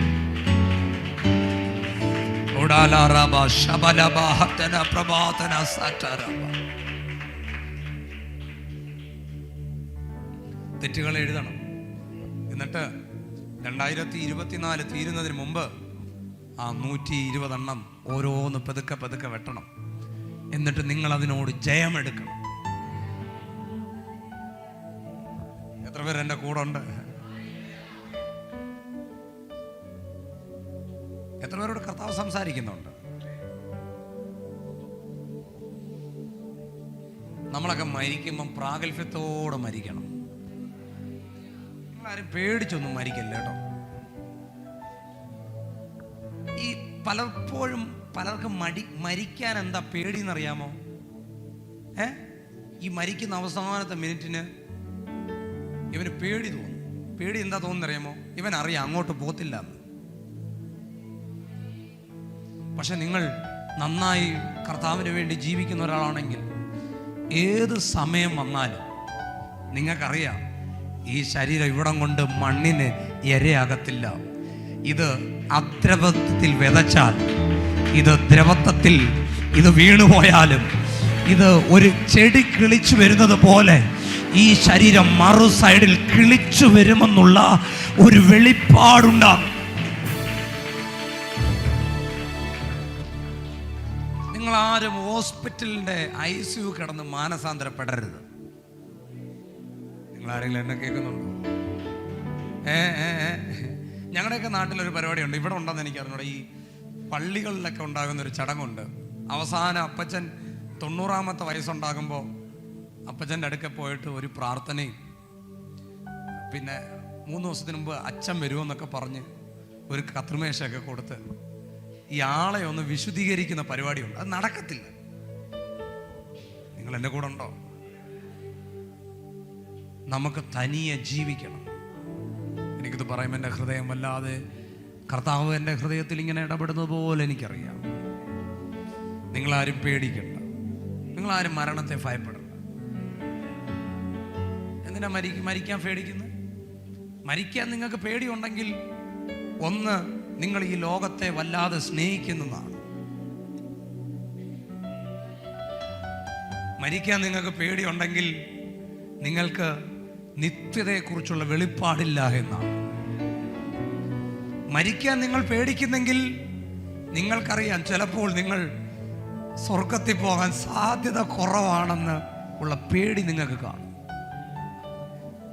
എനിക്കറിഞ്ഞൂടെ, ഈ ചർച്ചിനെ ഇവിടെ വന്നിരിക്കുന്ന ദൈവമക്കളെ കർത്താവ് ഭയങ്കരമായി സ്നേഹിക്കുന്നു. കാരണം അത് നിങ്ങൾ കൈയടിക്കുന്നത് കണ്ടിട്ടല്ല ഞാനിപ്പം പറഞ്ഞത്.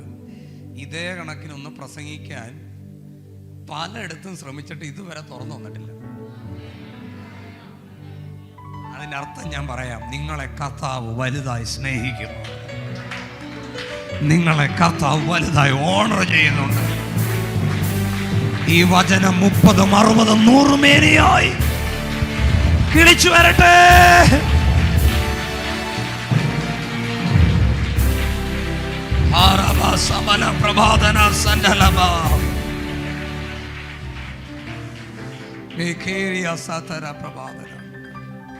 നമ്മുടെ തെറ്റുകൾ ഏറ്റുപറയണം. എന്നെ കേൾക്കുന്നുണ്ടോ? തലയൊന്ന് ഉയർത്തിപ്പിടിച്ച് നിങ്ങളുടെ തെറ്റുകൾ ഏറ്റുപറയണം. ഒരു പ്രാഗൽഭ്യം നമുക്കുണ്ടാകണം. നിങ്ങളുടെ ഈ കൈ ഉണ്ടല്ലോ, ഒന്ന് കൈ കാണിച്ച്, കൈ ഒന്ന് ഉയർത്തി കാണിച്ച്. ഒരിക്കലും അഴുക്കും പെരളരുത്. കൈ ഒന്ന് കാണിച്ചാട്ടെ. സത്യമായി നിങ്ങളുടെ കൈ വിശുദ്ധ കൈയാണോ? കൈയൊന്ന് കാണിച്ച. എന്റെ ഏറ്റവും വലിയ ആഗ്രഹം ഈ കൈ വിശുദ്ധമായിരിക്കണം. അർഹതയില്ലാത്തതൊന്നും ഈ കയ്യിൽ വരരുത്. എന്നെ കേൾക്കുന്നുണ്ടോ? ആരെങ്കിലുമൊക്കെ എന്നെ കേൾക്കുന്നുണ്ടോ? അന്യന്റെ ഒരു കാര്യം ദൈവഹിതമല്ലാത്തത് നിന്റെ കയ്യിൽ വരരുത്. നിങ്ങളുടെ കരങ്ങൾ വിശുദ്ധമായിരിക്കട്ടെ. കൈയൊന്ന് ഉയർത്തി പറഞ്ഞ്, ഈ കരങ്ങൾ വിശുദ്ധമായിരിക്കട്ടെ. സഭായോഗങ്ങളിൽ വരുമ്പോൾ കൈ ഉയർത്തി പാസ്റ്റർ പറയും, ഹല്ലേലൂയ പറയും. പക്ഷെ ബൈബിൾ പറഞ്ഞത് സഭായോഗങ്ങളിൽ നിങ്ങളുടെ വിശുദ്ധ കരം ഉയർത്തി സ്തോത്രം പറയാനാ പറഞ്ഞത്. അപ്പോൾ നിങ്ങൾ കൈ ഉയർത്തുമ്പോൾ നിങ്ങൾ ശ്രദ്ധിക്കണം, നിങ്ങളുടെ കൈ വിശുദ്ധം അല്ലെങ്കിൽ അത് അപകടമാണ്. അയ്യോ, അല്ലാതെ എന്നെ നോക്കുന്നു. ഇവിടെ മാത്രമേ ഉള്ളൊരു അനക്കം. സ്തുതിച്ചു പാടിടും മഹിമ അങ്ങയ്ക്ക്, എൻ കരങ്ങളെ ഉയർത്തി ഇനി അങ്ങേ ആരാധിക്കും. സ്തുതിച്ചു പാടിടും മഹിമ അങ്ങയ്ക്ക്, എന്റെ കരങ്ങളെ ഉയർത്തി ഇനി അങ്ങേ ആരാധിക്കും. കൈയൊന്ന് ഉയർത്തി പിടിച്ച് സ്തുതിച്ചു പാടി മഹിമ അങ്ങയ്ക്ക്, എൻ കരങ്ങളെ ഉയർത്തി ഇനി അങ്ങേ ആരാധിക്കും.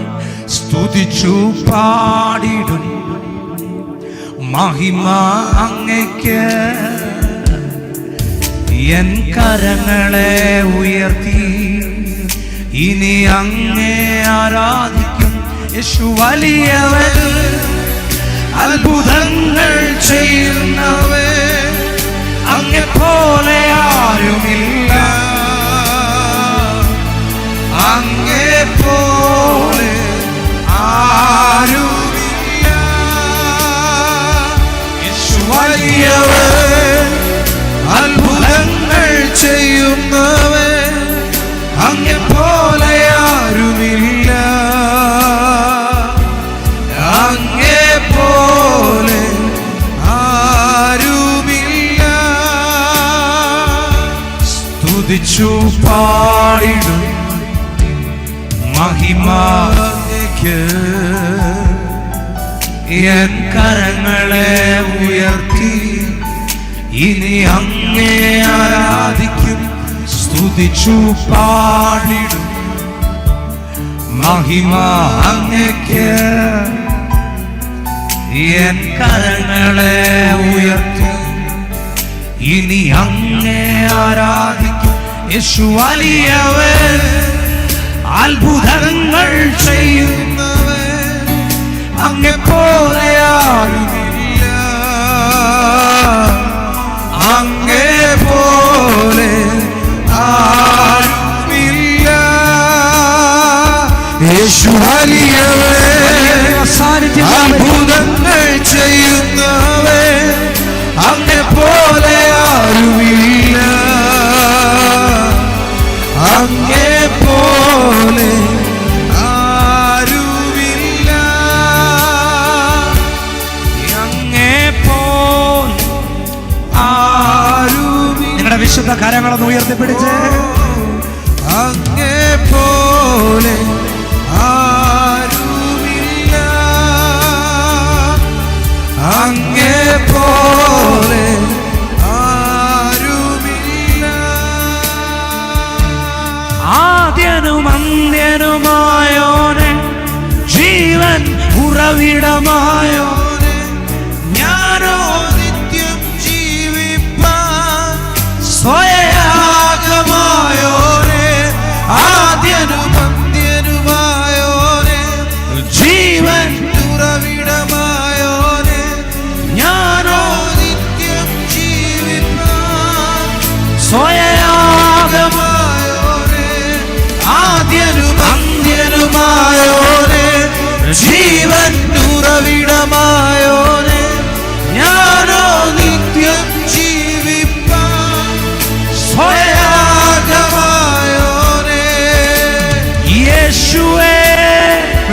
പേര് വിളിച്ച് യേശുവേ യേശുവേ. കമോൺ, ശബ്ദം ഉയർത്തി യേശുവേ യേശുവേ വിളിച്ച് യേശുവേ യേശുവേ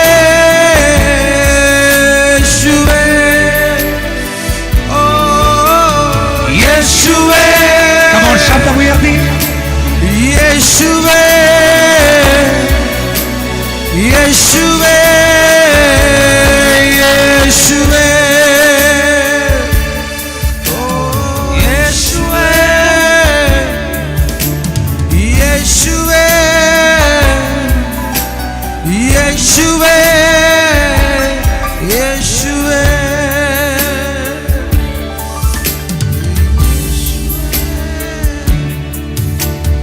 യേശുവേ. കൈയൊന്ന് ഉയർത്തിയിട്ട് യേശുവേ എന്ന് വിളിച്ച് യേശുവേ യേശുവേ.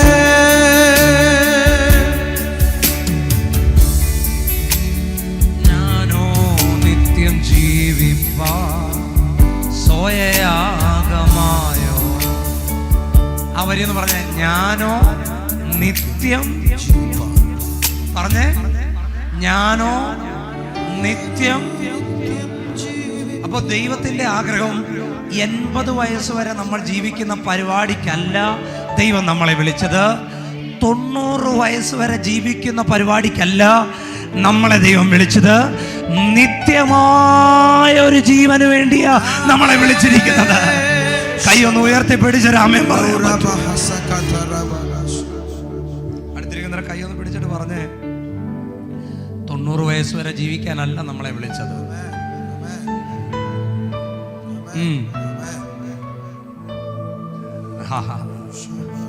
80 വയസ്സ് വരെ ജീവിക്കാനല്ല.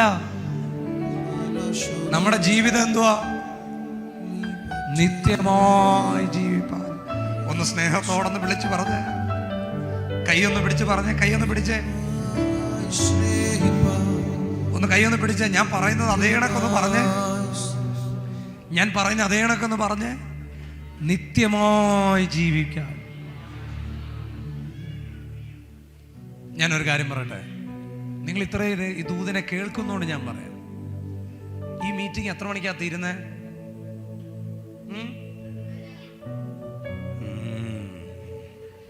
പലരും പല സമയം പറഞ്ഞ നിങ്ങൾക്ക് എന്നെ ഇത്രയും നേരം നിർത്തണമല്ലേ? ഓക്കെ, ഞാൻ നിൽക്കാം, റെഡിയാ. ഭജനം കേൾക്കാൻ ഞാൻ 4 മണി വരെ നിൽക്കാം. പക്ഷേ 4 മണി കഴിഞ്ഞിട്ട് നിങ്ങൾക്കൊരു പ്രതീക്ഷ ഉണ്ടല്ലയോ? എവിടെ പോകും നിങ്ങൾ? എവിടെ പോകും നിങ്ങൾ 4 മണിക്ക്?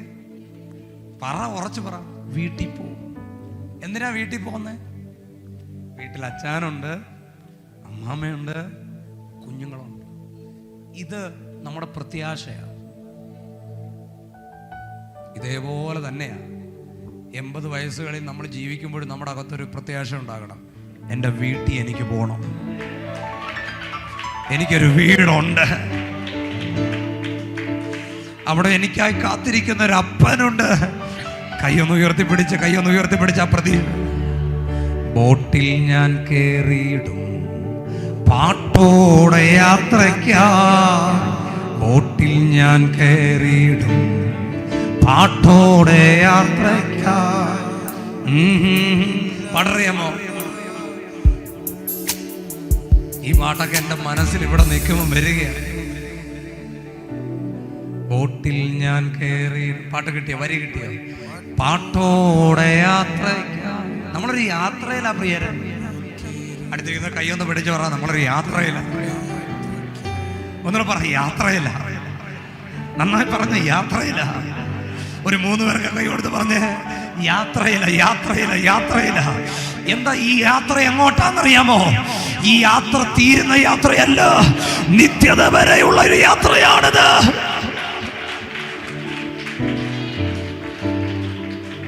നമ്മൾ ആരാച്ചാ? നമ്മൾ യാത്രക്കാരാ. ഇത് വഴിയമ്പലോ. എത്ര പേർക്ക് അതൊക്കെ അറിയാം? അതുകൊണ്ട് 1 സെന്റിന് വേണ്ടി അടികൂടരുത് ആരും. എന്നെ കേൾക്കുന്നുണ്ടോ? 1 നാരങ്ങ മുട്ടായിക്ക് വേണ്ടി ആരും അടികൂടരുത്. നിങ്ങളുടെ നിത്യത കളയരുത്, നിങ്ങളുടെ അഭിഷേകം കളയരുത്. ആമേൻ. ഓ സിയാമഹസതരബ. കൈയൊന്ന് ഉയർത്തിപ്പിടിച്ച്. ബോട്ടിൽ ഞാൻ കേറിയിടും പാട്ടോടെ യാത്ര, ബോട്ടിൽ ഞാൻ കേറിയിടും പാട്ടോടെ യാത്രയ്ക്കായി കോട്ടമില്ലാതുള്ള വീട്ടിൽ ഞാൻ എത്തിയിടും. കോട്ടമില്ലാതുള്ള വീട്ടിൽ ഞാൻ എത്തിയിടും. തീരും എൻ ഉയർത്തിപ്പിടിച്ച പ്രത്യാശ. വിലാപം ചേരും ഞാൻ സ്വർഗേ വേഗം. ഹല്ലേലൂയ. തീരും എൻ ദുഃഖം വിലാപം ചേരും ഞാൻ സ്വർഗേ വേഗം. ഹല്ലേലൂയ. തീരും എൻ ദുഃഖം വിലാപം ചേരും ഞാൻ സ്വർഗേ വേഗം. ഹല്ലേലൂയ. ബോട്ടിൽ ഞാൻ കേറിയിടും പാട്ടോടെ യാത്രയ്ക്കായി. എന്റെ കണ്ണുകൾ ഞാൻ കേറിയിടും. എത്ര പേരുടെ ഹൃദയം നിറയുന്നുണ്ട്? പാട്ടോടെ യാത്രയ്ക്കായി കോട്ടമില്ലാതുള്ള വീട്ടിൽ ഞാൻ എത്തിയിടും. കോട്ടമില്ലാതുള്ള വീട്ടിൽ ഞാൻ എത്തിയിടും. തീരും ദുഃഖം വിലാപം ചേരും ഞാൻ സ്വർഗേ വേഗം. ഹല്ലേലൂയ. തീരും എൻ ദുഃഖം വിലാപം ചേരും ഞാൻ സ്വർഗേ വേഗം. ഹല്ലേലൂയ.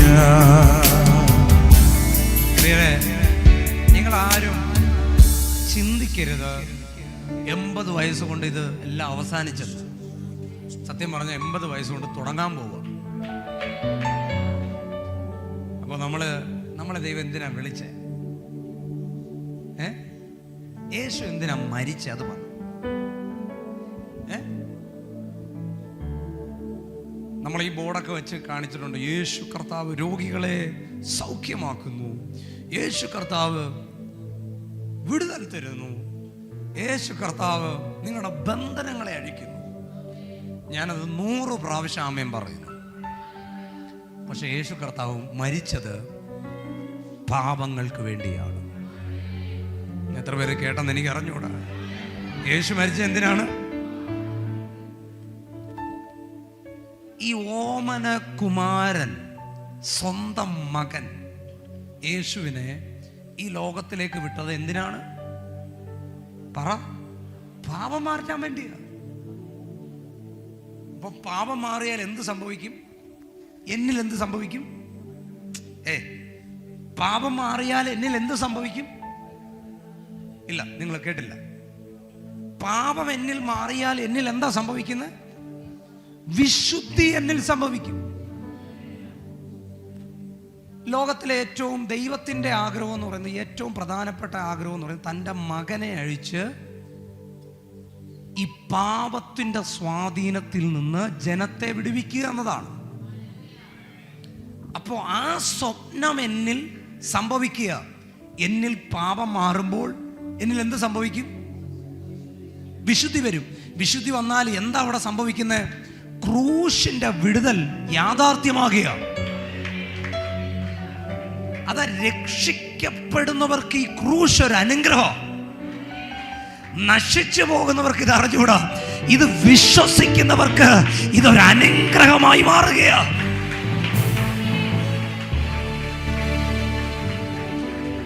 ഇനി നിങ്ങൾ ഇത്രയും എന്നെ കേട്ടില്ല. Thank you. ഞാൻ നിങ്ങളോടൊരു കാര്യം പറയട്ടെ. ഇതിൻ്റെ എല്ലാം ആധാരം എന്ന് പറയുന്നത്, പ്രധാനപ്പെട്ട കാര്യം എന്ന് പറയുന്നത്, നമ്മൾ അവനെ പോലെ ആകുക എന്നതാണ്. പറ്റുമോ ഇത്? നിങ്ങൾ പറഞ്ഞു യേശുവിനെ പോലെ ആകാൻ പറ്റുമോ? പറഞ്ഞിട്ട് ഞാൻ പറയാം. പറഞ്ഞിട്ട് നിങ്ങൾ പറഞ്ഞിട്ട് പറ്റുമോ? പാസ്റ്റർ പറ്റത്തില്ല, അയൽക്കാരൻ ഞങ്ങളെ സമ്മതിക്കത്തില്ല. പറ്റുമോ?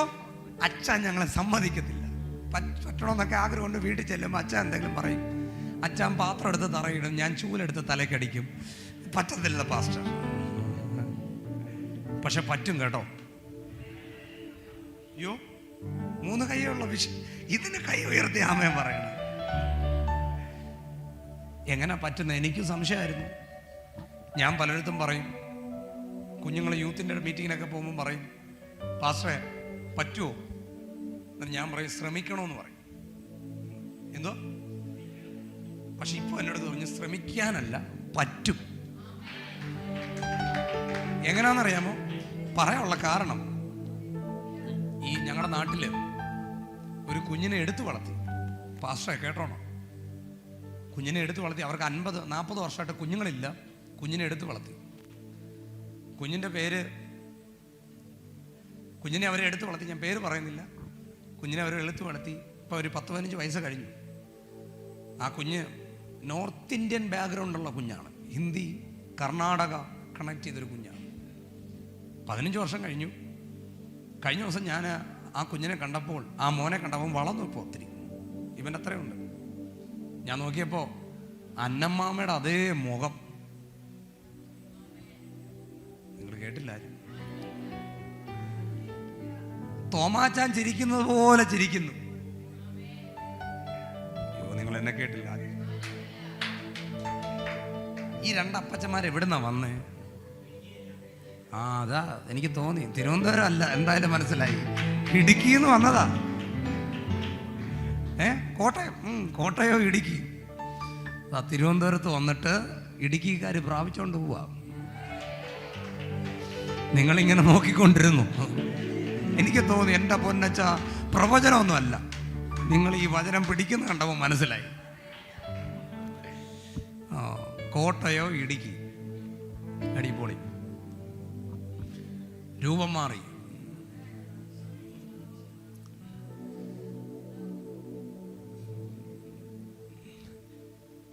അവൻ്റെ മൂക്ക് മാറി. കർണാടക ഇന്ത്യക്കാരനാ. കൊച്ച് അവിടെ ജനിച്ചതാ. എടുത്ത് വളർത്തി 15 വർഷം വളർത്തിയപ്പോൾ രൂപം മാറി, സ്വഭാവം മാറി, സംസാരം മാറി. കേൾക്കുന്നുണ്ട് ആരെങ്കിലുമൊക്കെ? ഇതെന്നെ വല്ലാതെ അങ്ങ് ചിന്തിപ്പിച്ചു പ്രിയരെ. എൻ്റെ ആൻറ്റി എന്നെ അങ്ങ് ചിന്തിപ്പിച്ചു. 15 വർഷം എടുത്ത് വളർത്തിയ കൊച്ച്, അവൻ്റെ സ്വഭാവം മാറി, അവൻ്റെ രൂപം മാറി, അവൻ്റെ കളർ ടോണ് മാറി. ഇന്നാരും പറയത്തില്ല ഇത് എടുത്തു വളർത്തിയ കൊച്ചാന്ന്.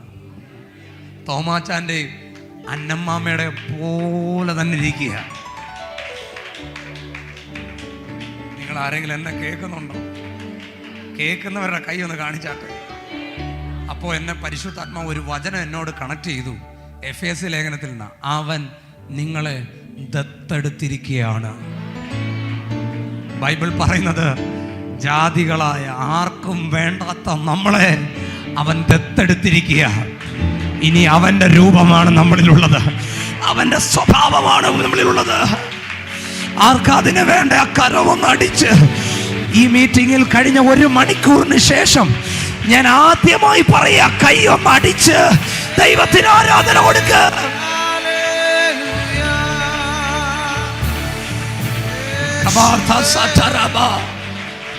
എത്ര പേർക്ക് അവന്റെ രൂപം വേണം? എത്ര പേർക്ക് അവന്റെ സ്വഭാവം വേണം? എത്ര പേർക്ക് അവന്റെ സ്വഭാവത്തിന് അനുരൂപപ്പെടണം? കരമടിച്ച് യേശുവേ ഞങ്ങളുടെ മേലത് പകരണമേ.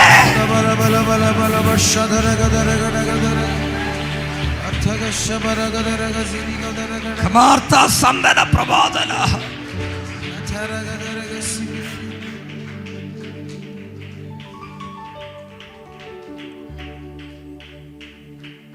3.5 വർഷം യേശുവിൻ്റെ കൂടെ സഹകരിച്ചപ്പോൾ, എന്നെ കേട്ടോണേ, മീൻപിടുത്തക്കാരനായ ചെറുപ്പക്കാരൻ ഇവനെ കണ്ടപ്പോൾ ആളുകൾ പറഞ്ഞു, നീ യേശുവിൻ്റെ കൂടെ ഉള്ളതല്ലേ? നമുക്ക് പെന്തക്കോസുകാരനാന്ന് അറിയിപ്പിക്കണമെങ്കിൽ വെള്ളയിടണം. വെള്ളയിട്ട് പ്രസംഗിക്കുന്ന ആളാണ് ഞാൻ. വെള്ള ഇട്ടാലേ നമ്മളെ അറിയത്തുള്ളൂ നമ്മളൊരു പെന്തക്കോസ്തുകാരനാണ്. ഐഡന്റിറ്റി കാർഡ് ഇടണം, തലയെ തുണി ഇടണം. ഇതിട്ടാലേ നമ്മൾ അറിയത്തുള്ളൂ നമ്മളൊരു ക്രിസ്ത്യാനിയാണെന്നും പെന്തക്കോസ്തുകാരനും. അല്ലെങ്കിൽ ഇപ്പം ലീഡർ ആണെങ്കിൽ ഐഡന്റിറ്റി കാർഡ് ഇടണം, പാസ്റ്റർ. പക്ഷെ പൈശാചിക ലോകം ഇങ്ങനൊന്നും അല്ല മനസ്സിലാക്കുന്നത്. നിന്റെ സ്വഭാവം, നിന്റെ അഭിഷേകം, നിന്റെ അകത്ത് കത്തുന്ന ദൈവ സ്നേഹം.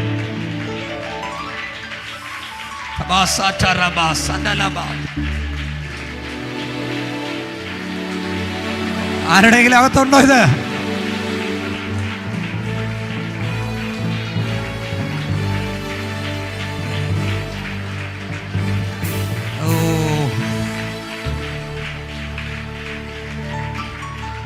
നമ്മുടെ ഐഡന്റിറ്റി കാർഡ് കാണിച്ച് ഞാനൊരു പാസ്റ്ററാന്ന് തെളിയിക്കേണ്ട ഗതികേട് ഒരു പാസ്റ്ററിനും ഉണ്ടാകരുത്. നിങ്ങൾ കേട്ടില്ല. ഞാൻ എൻ്റെ ഐഡന്റിറ്റി കാർഡ് കാണിച്ച് ഞാനൊരു പാസ്റ്ററാന്നും ഞാനൊരു വിശ്വാസിയാന്നും കാണിക്കേണ്ട ഗതികേട് ഉണ്ടാകരുത്. നീ നിൽക്കുമ്പോൾ പറയണം, അവനൊരു പാസ്റ്ററാണ്, അവനൊരു അഭിഷക്തനാണ്, അവനൊരു ദൈവവൈതലാണ്.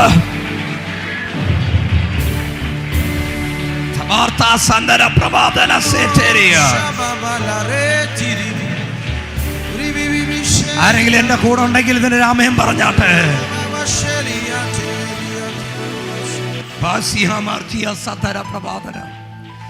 കഴിഞ്ഞ ദിവസം ഒരു മുസ്ലിം സഹോദരന്റെ കടയിൽ ഞാൻ കയറി ചെന്നപ്പോൾ ഞാൻ ഇട്ടതൊരു ടീഷർട്ടായിരുന്നു, കറുത്ത ടീഷർട്ടായിരുന്നു. മുടിയൊക്കെ വല്ലാതായി, പാസ്റ്ററിന്റെ ഒരു ലുക്കും ഇല്ലാതെ ഞാൻ ആ കടയിൽ ചെന്നു. ആ സാധനം മേടിച്ചു തീർന്നു. ഒരു 10 മിനിറ്റോളം ആ സാധനം മേടിക്കുന്നിടയിൽ അദ്ദേഹമായിട്ട് സംസാരിച്ചു. ആ സംസാരം കഴിഞ്ഞിട്ട് അദ്ദേഹം എൻ്റെ അടുത്ത് ചോദിച്ചു, നിങ്ങൾ ഒരു പാസ്റ്ററാണോ? ഞാൻ ചോദിച്ചു, എങ്ങനെ മനസ്സിലായി? എൻ്റെ വണ്ടിയുടെ പുറയിൽ ഞാൻ പ്രൈസ് ദി ലോർഡ് എന്ന് വലുതായി എഴുതി വെച്ചിട്ടില്ല. എന്നെ കണ്ടാൽ പാസ്റ്ററാണെന്നറിയത്തില്ല. പക്ഷെ അദ്ദേഹം പറഞ്ഞു, നിന്റെ വാക്കും നിന്റെ രീതികളും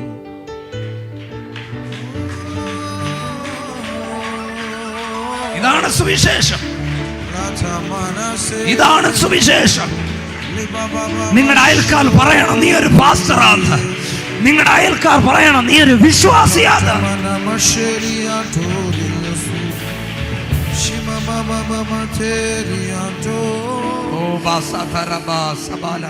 കൈകളൊന്ന് ഉയർത്തി പറഞ്ഞേ, കർത്താവേ നിന്റെ രൂപം എനിക്ക് തരണമേ.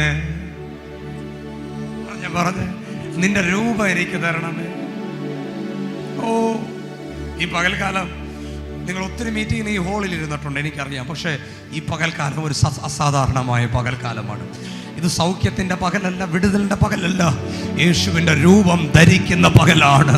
അവനെ ധരിക്കുന്ന പകലാണ്. കൈകൾ ഉയർത്തിപ്പിടിച്ച് യേശുവേ. എത്ര പേർക്ക് അവന്റെ രൂപം വേണം? എത്ര പേർക്ക് അവന്റെ ഭാവം വേണം?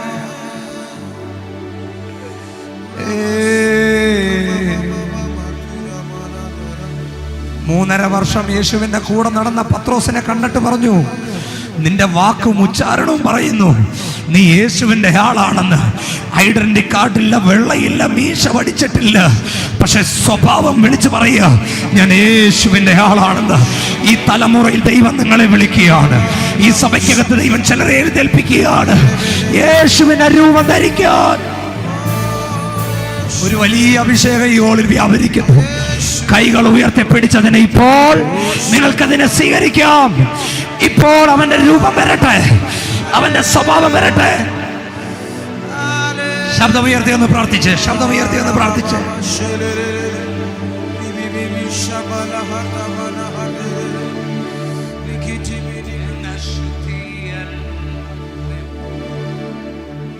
കൈകൾ ഉയർത്തിപ്പിടിച്ച്, കൈകൾ ഉയർത്തിപ്പിടിച്ച്.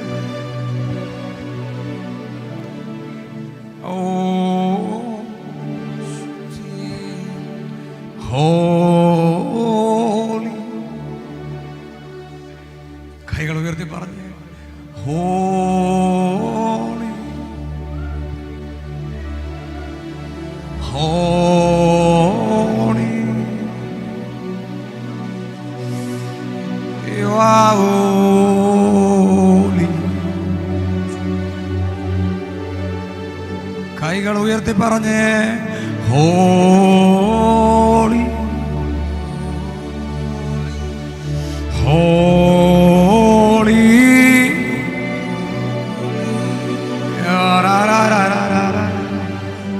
അത് ചിലർ ധരിക്കുകയാണ്.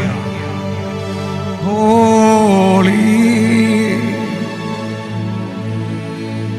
എത്ര പേരത് അനുഭവിക്കുന്നു? Are you Lord?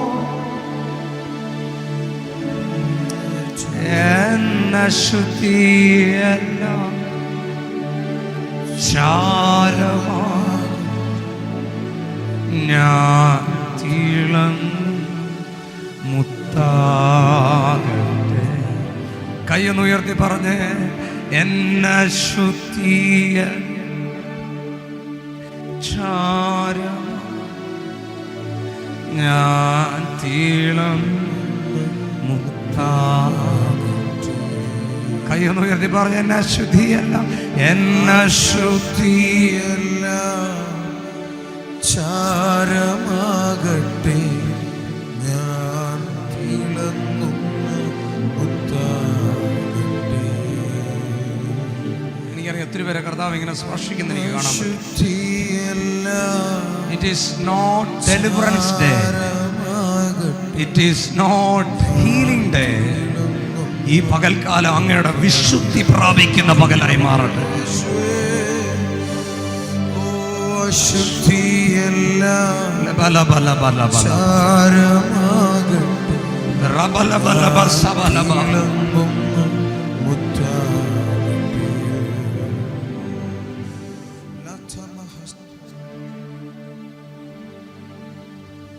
എത്ര പേർക്ക് ഈ വേണം ഈ ദൂത്?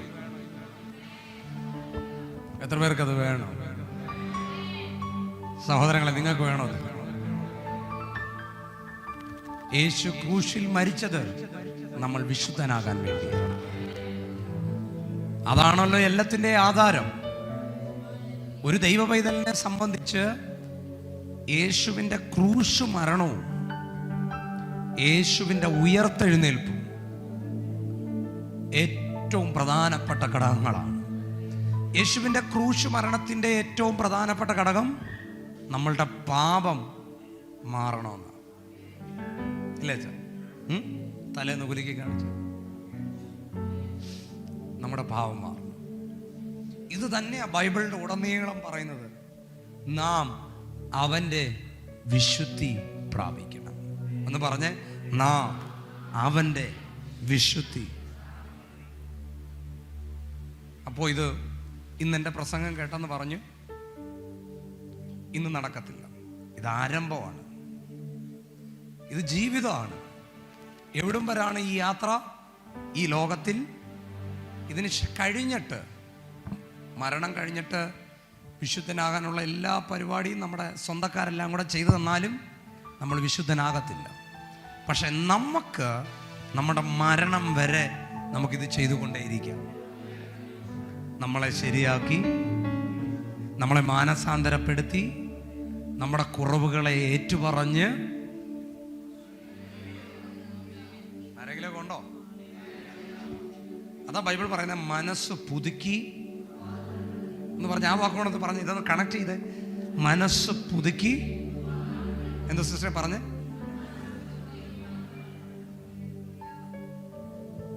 എന്നോടുണ്ടോ? പറയട്ടെ. ഇനി നിങ്ങൾക്ക് എത്ര നേരം കൂടെ കേട്ടിരിക്കാനുള്ള കപ്പാസിറ്റി ഉണ്ട്? ഇതുവരെ ഓക്കെ? എത്ര നേരം കൂടെ? അല്ല, എത്ര നേരം കൂടെ കേൾക്കാൻ പറ്റും? പറ. നാം അവൻ്റെ വിശുദ്ധി പ്രാപിക്കുക. അപ്പോൾ 3.5 വർഷം യേശുവിൻ്റെ കൂടെ നടന്ന പത്രോസിൻ്റെ ഈ തിരുവനന്തപുരത്ത് നിന്ന് വരുന്ന ആൾക്കാരുടെ അടുത്ത്, നിങ്ങളെല്ലാം തിരുവനന്തപുരംകാരാണ്, അവരെ സംസാരം കേൾക്കുമ്പോൾ അറിയാൻ പറ്റും ജില്ലയൊന്നും ചോദിക്കേണ്ട കാര്യമില്ല. ചോദിക്കേണ്ട കാര്യമുണ്ടോ? തൃശ്ശൂരിൽ വന്ന ആൾക്കാരുടെ അടുത്ത് നിങ്ങൾ ഏത് ജില്ലയെന്ന് ചോദിക്കേണ്ട. ആ സംസാരം കേൾക്കുമ്പോൾ, കൊല്ലത്ത് വന്ന ആളുടെ സംസാരം കേൾക്കുമ്പോൾ, ഇതേപോലെ ദൈവരാജ്യത്തിൽ ജനിച്ചവൻ്റെ സംസാരം കേൾക്കുമ്പോൾ അറിയാം.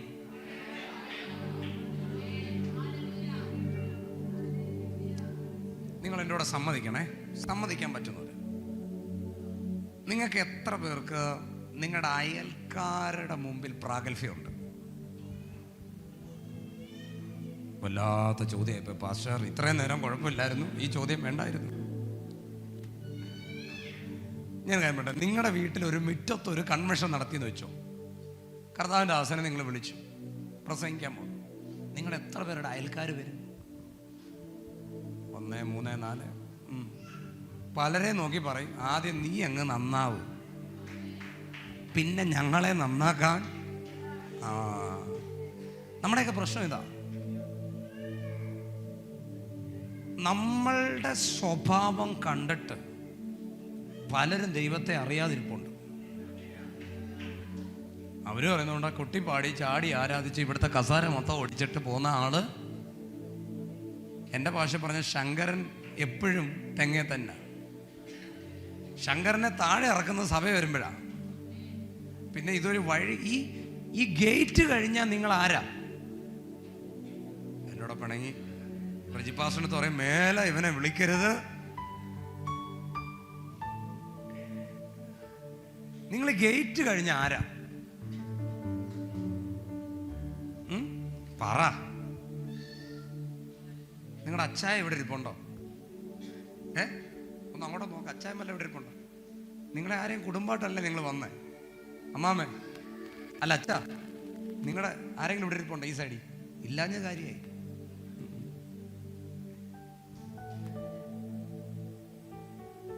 നിങ്ങളുടെ കൊച്ചുങ്ങൾ നിങ്ങളെ കുറിച്ച് സാക്ഷ്യം പറയൂ. ഓ പപ്പ പറയുന്ന മൊത്തം ചുമ്മാതാ വസ്ത്രേ എന്ന് കൊച്ചുങ്ങൾക്ക് കൈ ഉയർത്തി കാണിക്കണമെന്നുണ്ട്. നമുക്ക് നമ്മൾ ഇങ്ങനെ ആയെങ്കിൽ മാത്രമേ, നമ്മൾ കാരണം പല സുവിശേഷത്തിന്റെ വഴി അടയുക. ഇല്ലേ? എന്നോടുണ്ടോ അച്ഛാ? ഇഷ്ടപ്പെടുന്നുണ്ടോ? രാത്രി വരുമോ? രാത്രി ഫയറുണ്ട്, രാവിലെ വചനമുണ്ട്. നിങ്ങൾ കേൾക്കുന്നുണ്ടോ? എൻ്റെ ഒരു സമാധാനത്തിന് വേണ്ടിയാണ് ഞാൻ ഇങ്ങനെ നിന്ന് വചനം പറയുന്നത്. നമുക്ക് നമ്മുടെ അയൽക്കാരെ സ്വാധീനിക്കാൻ പറ്റണം.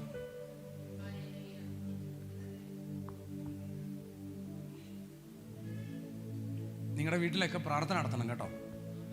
നടത്തുന്നുണ്ടോ? കയ്യൊന്ന് കാണിക്കും. എന്നിട്ട് സഭയെന്നുള്ള ആൾക്കാരെ കുറയ്ക്കണം. എന്നിട്ട് പറയണം, സഭയിൽ നിന്ന് പ്രധാനപ്പെട്ട ലീഡേഴ്സ് വന്നാൽ മതി. എന്നിട്ട് നിങ്ങളുടെ അയൽക്കാരെ വിളിക്കണം. ധൈര്യമുണ്ടോ? ഞങ്ങളുടെ വീട്ടിൽ ഈ കോവിഡിന് മുമ്പ് വരെ കൺവെൻഷൻ നടത്തുമായിരുന്നു. ഞങ്ങളുടെ വീട്ടിലെ കൺവെൻഷന് ഞങ്ങളുടെ നാട്ടുകാരാണ് വരുന്നത്. അയ്യോ, ഈ ചിലരൊരു വാക്യം പഠിച്ചുകൊണ്ടിരിക്കുക. അല്ലേലും പ്രവാചകന്മാർക്ക് എന്തോ ഒരു സാധനം ഉണ്ടല്ലോ, എന്തോ പ്രവാചകന് സ്വന്തം ദേശത്ത്, അത് യേശുവിൻ്റെ കാര്യമാണ് പറഞ്ഞു. ഈ വാക്യങ്ങളൊക്കെ ഇങ്ങനെയൊക്കെ കിടക്കുന്നുണ്ടൊക്കെ നമ്മൾ പിടിച്ചിരിക്കുന്നത്. ഇല്ല, നമുക്ക് സാക്ഷ്യം ഉണ്ടാകണം.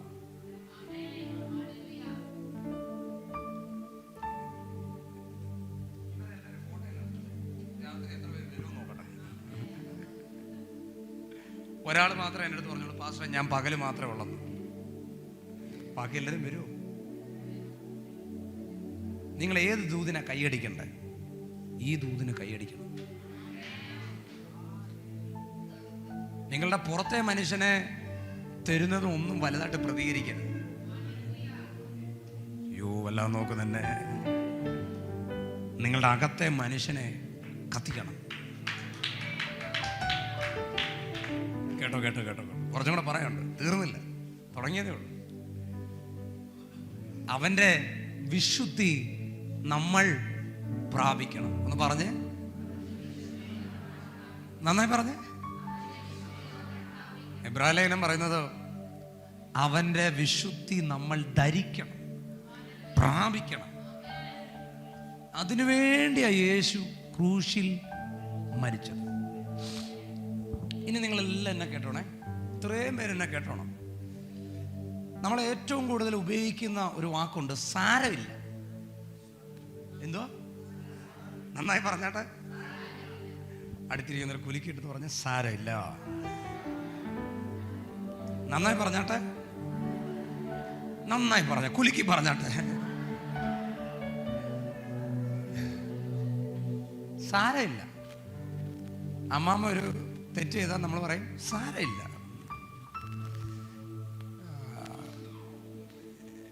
നമ്മുടെ പിള്ളേരെന്തെങ്കിലും കാണിച്ചാൽ നമ്മൾ പറയും അയ്യോ കൊച്ചല്ലേ, സാരമില്ല. എല്ലാവരും നോക്കുന്നു, മോളെ നീ എൻ്റെ കൂടെ ഉണ്ടല്ലോ അവിടെ. ഓക്കെ, നമ്മളെപ്പോഴും പറയും സാരമില്ല, പിന്നെ സാരമില്ല. പക്ഷെ ഇന്ന് തൊട്ട് ഞാൻ പറയാണ് സാരമുണ്ട്. എന്താ വിഷയം എന്നറിയാമോ? ഇന്ന് സാരമില്ലെന്ന് പറഞ്ഞാൽ നാളെ അത് തന്നെ സംഭവിക്കും. നമ്മളെപ്പോഴും പറയുന്നത് സാരമില്ല, സാരമില്ല, സാരമില്ല. പക്ഷെ എബ്രാഹിം ലേഖനം പറയുന്ന അറിയാമോ? എബ്രാഹിം ലേഖനം മൊത്തം ഒന്ന് പഠിച്ചപ്പോൾ മനസ്സിലായി, എല്ലാത്തിനെയും സാരം ഉണ്ടെന്ന് കാണണം. ബാക്കിൽ ആന്റിമാരൊക്കെ എൻ്റെ കൂടെ ഉണ്ടോ? കൈയൊക്കെ ഒന്ന് ഉയർത്തി കാണിച്ചാട്ടെ. എല്ലാത്തിനെയും സാരമുണ്ട്, സാരമുണ്ടെന്ന്. ഇപ്പൊ നമ്മൾ എന്താ എങ്ങനെ പറഞ്ഞു തരുന്നത്? ചെറിയ ചെറിയ തെറ്റുകൾ വരിക. നമ്മൾ പറയും ചർച്ചിൽ വരാൻ വേണ്ടി ആയിരിക്കും, അല്ലെങ്കിൽ അടുത്ത ആഴ്ച മുടങ്ങാതിരിക്കാൻ വേണ്ടി ആയിരിക്കും.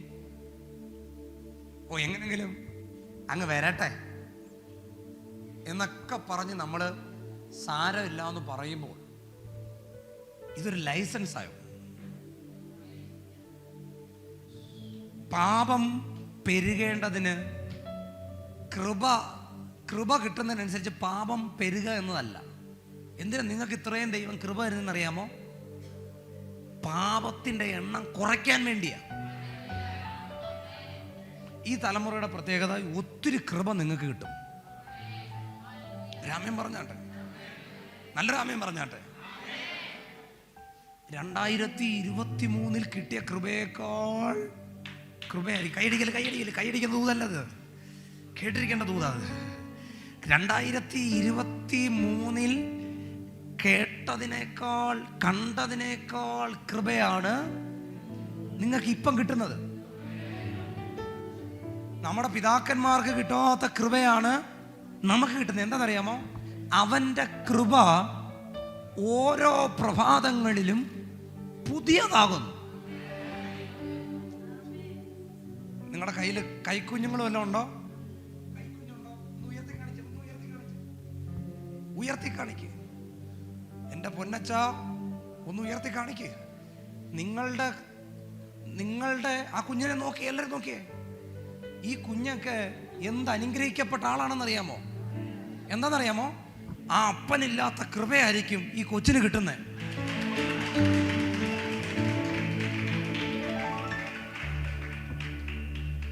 അപ്പനില്ലാത്ത കൃപ. ഞാൻ പറയാം, ഞാനൊരു കാര്യം പറയട്ടെ, നിങ്ങൾ എത്ര പേര് കേൾക്കും? നിങ്ങൾ അനുഭവിക്കാത്ത നന്മയല്ലേ നിങ്ങളുടെ കുഞ്ഞുങ്ങൾ അനുഭവിക്കുന്നത്? എൻ്റെ കൂടെ വാ. ഇല്ലേ? 2023 20 കിട്ടാത്ത കൃപയാണ് കർത്താവ് ഈ വർഷം നമുക്ക് തരുന്നത്. എന്തിനാണെന്നറിയാമോ? 2024 പിശാച് അവൻ്റെ പാപത്തിൻ്റെ ശക്തിയുടെ വ്യാപാരം അവൻ കൂട്ടിയപ്പോൾ സഭയ്ക്ക് ദൈവം കൃപ കൂട്ടി. നിങ്ങൾ കേട്ടില്ല? കൈയടിക്കല്ലേ കേട്ടോ. പാപത്തിൻ്റെ ശക്തി കൂട്ടിയപ്പോൾ ദൈവം കൃപയുടെ ശക്തി കൂട്ടി. ഒന്നുകൂടെ ഞാൻ ആവർത്തിക്കാം. പാപത്തിൻ്റെ സ്വാധീനം പിശാച് അതിനെ വർദ്ധിപ്പിച്ചപ്പോൾ ദൈവം എന്തോന്നറിയാമോ? കൃപ കൂട്ടി. എന്തിനാണെന്നറിയാമോ? പാപം ചെയ്യാനല്ല, പാപത്തിൽ നിന്ന് ജയിക്കാൻ അവൻ കൃപ നമ്മുടെ മേൽ തന്നു. ആരെങ്കിലും എന്നെ കേട്ടെങ്കിൽ ഒരാമയം പറഞ്ഞാട്ടെ.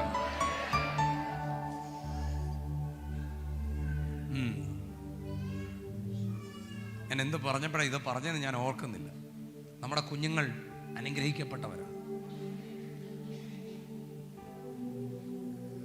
കൃപ പെരുകും. അപ്പോൾ നമ്മൾ ഈ ദിവസങ്ങളിൽ നമ്മൾക്ക് ദൈവം കൃപ തന്നത് ഇതിനെല്ലാം ജയിക്കാനാണ്. ഈ പലപ്പോഴും ചിലര് കൃപയെ ഉപയോഗിക്കുന്നത് പാപം ചെയ്തിട്ട് ക്ഷമ പറയാനാ കൃപയെ ഉപയോഗിക്കുന്നത്. അതിനല്ല കൃപ തന്നേ. പാപത്തിൽ നിന്ന് എങ്ങനെങ്കിലും ജയിക്കാനാണ് ദൈവം നമുക്ക് കൃപ തന്നത്. ഈ നമ്മുടെയൊക്കെ പ്രത്യേകത, നമ്മുടെ ഈ പുതിയ സഭകൾ, പുതിയ ജനറേഷൻ, പുതിയതായി അറിയുന്നവരുടെ പ്രത്യേകത, എന്നെ കേൾക്കുന്നുണ്ടോ? ഇഷ്ടപ്പെടുന്നുണ്ടോ? എത്ര പേർക്ക് ഇഷ്ടപ്പെടുന്നുണ്ട്? അയ്യോ, ഇഷ്ടപ്പെട്ടെങ്കിൽ പോയി. ഈ മെസ്സേജ് കേൾക്കുമ്പോൾ ആർക്കും ഇഷ്ടപ്പെടരുത്, എന്നെങ്കിലേ മീറ്റിംഗ് വിജയിക്കത്തോളൂ. ഓക്കെ, ഇഷ്ടപ്പെടാത്തവർക്കാണ് ഞാൻ സ്തോത്രം പറയും. ഈ അമേൻ അവർ കുത്തുകൊണ്ടെന്നാ. നിങ്ങൾക്ക് കുത്തുകൊണ്ടോ? എത്ര പേർക്ക് കുത്തുകൊണ്ടു? ഈ വചനം പറഞ്ഞുകൊണ്ടിരുന്ന എവിടെയോ ഇവിടെ ആരോ കുത്തുന്നത് പോലെ തോന്നി. ശരിയായി. ഓക്കെ, ഇനി ഞാൻ ഒന്ന് രണ്ട് കാര്യം കൂടെ പറഞ്ഞിട്ട് നമുക്ക് പ്രാർത്ഥിക്കണം. ഇതിനു വേണ്ടി പ്രാർത്ഥിക്കണം. ഈ കാലഘട്ടത്തിൽ ദൈവം നമുക്ക് എന്തിനാ കൃപ തന്നേ? പാപം ചെയ്യാനല്ല, പാപം ചെയ്യാതിരിക്കാൻ. രാമൻ പറയാമോ? എന്തിനാ നിങ്ങൾക്ക് ഇത്രയും അഭിഷേകം തരുന്നേ? ജയിക്കാൻ. എന്തിനാ നിങ്ങൾ 21 ദിവസം ഉപവസിക്കുന്നത്? ജയിക്കാൻ. ഓരോ പ്രഭാതങ്ങളിലും അവന്റെ കൃപ പുതിയതാണ്. ഒന്ന് പറഞ്ഞേ, ഓരോ പ്രഭാതങ്ങളിലും അവന്റെ കൃപ. നന്നായി പറഞ്ഞേ, ഓരോ പ്രഭാതങ്ങളിലും അവന്റെ. അങ്ങനെയാണെങ്കിൽ കഴിഞ്ഞ കാലഘട്ടത്തിൽ കാണാത്ത കൃപയാണ് ഈ തലമുറയിൽ ദൈവം നിങ്ങൾക്ക് തരുന്നത്. കൈ ഉയർത്തിയ രാമൻ പറഞ്ഞാണ്, തളന്നല്ല, കൈ ഉയർത്തിയ രാമൻ പറഞ്ഞാണ്. ഇനി ഒരു കാര്യം കൂടെ പറയുമ്പോൾ ഈ ദൂത് ഏകദേശമെങ്കിലും കറക്റ്റഡ് ആകും. ശ്രദ്ധിച്ചു കേട്ടോ. നമ്മൾ സാരമില്ല എന്ന് പറഞ്ഞ കാര്യമാണ് പറഞ്ഞത്. സാരമില്ല. നിങ്ങൾ തോളെ തട്ടി മുമ്പേ പറഞ്ഞല്ലോ സാരം. വീണ്ടും അയാളെ പിടിച്ച് കൈ പിടിച്ച്, മോനെ അച്ഛൻ്റെ കൈ പിടിച്ച്, കൈ പിടിച്ചിട്ട് പറഞ്ഞേ സാരം ഉണ്ടെന്ന് പറ. ഇനി ഞാൻ എൻ്റെ അനുഭവം പറയട്ടെ. യോ എൻ്റെ കൂടെ ഇല്ല. എൻ്റെ ഒരു അനുഭവം പറയട്ടെ. ഈ എന്നെ ആർക്കും ഇപ്പം പിടികിട്ടുന്നില്ല. ഇവൻ ഓൾഡ് ആണോ, ഇവൻ ന്യൂ ജനറേഷൻ ആണോ, ഇവൻ ഏതാന്ന് പിടികിട്ടുന്നില്ല. ഇനി നിങ്ങൾ എന്നെ കേട്ടോണം. ഞാനൊരു 20-21 വർഷമായിട്ട് ഞാനൊരു IPC പെന്തക്കോസ്റ്റൽ ബാക്ക്ഗ്രൗണ്ടാണ് എനിക്കുള്ളത്. നിങ്ങൾക്ക് എത്ര പേർക്ക് ഉണ്ടെന്ന് എനിക്ക് അറിഞ്ഞുകൂടാ. അങ്ങനെ ആരെങ്കിലും ഉണ്ടോ ഒരു പെന്തക്കോസ്റ്റൽ ബാക്ക്ഗ്രൗണ്ട് ഉള്ളവർ? കൈയൊന്ന് ഉയർത്തിപ്പിടിച്ച്. ഓക്കെ, ഞാൻ 21 വർഷമായിട്ടൊരു IPC ജനിച്ച് വളർന്ന് IPCയുടെ സെമിനാരിൽ പഠിച്ച് ഇറങ്ങിയ ആളാണ്. പക്ഷെ ദൈവം എന്തായാലും ഒരു പുതിയ കാഴ്ചപ്പാടിൽ സഞ്ചരിക്കാൻ എനിക്ക് ദൈവം ഒരു അവസരം തന്നു. ഞങ്ങളുടെ ഈ ഞങ്ങളുടെ പാസ്റ്ററിൻ്റെ വിഷയം ചെറിയ ചെറിയ തെറ്റുകൾക്ക് പോലും, എൻ്റെ ഭാഷ പറഞ്ഞാൽ നിങ്ങളുടെ ഭാഷ പറഞ്ഞാൽ വല്ലാത്തൊരു പാസ്റ്റർ.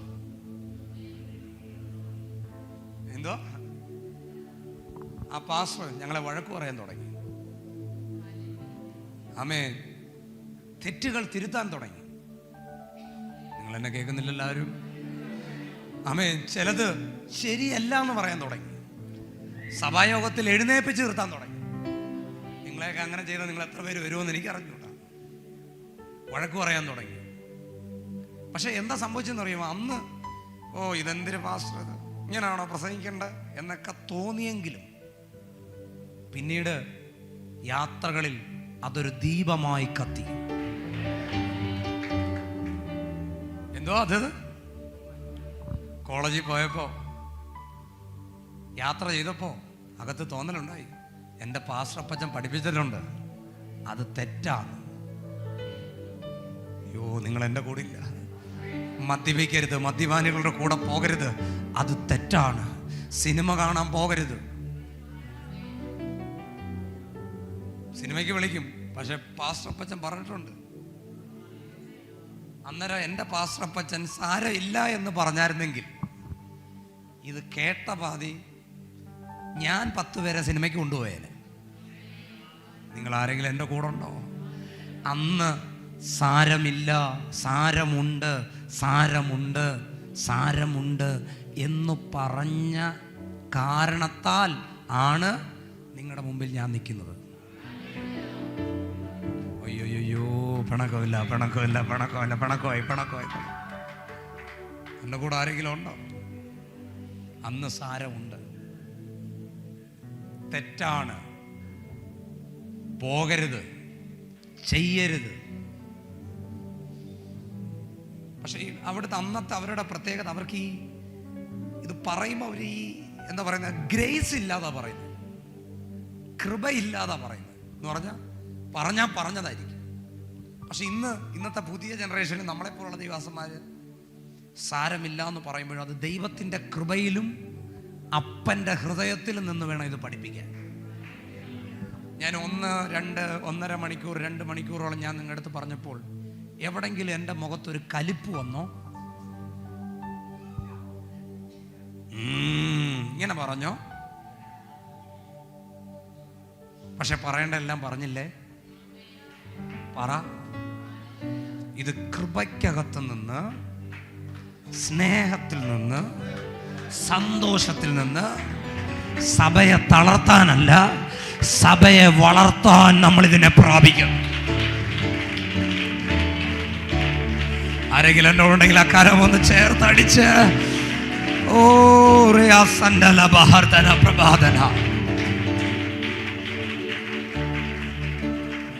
പാസ്റ്ററെ, ഞാൻ ഈ മെസ്സേജ് കട്ട് ചെയ്തെടുക്കും കേട്ടോ. ഞാനിത് ഈ അടുത്തിടയ്ക്ക് അങ്ങനെ മെസ്സേജ് കട്ട് ചെയ്തിട്ടില്ല, പക്ഷേ ഈ മെസ്സേജ് ഞാൻ കട്ട് ചെയ്തെടുക്കും.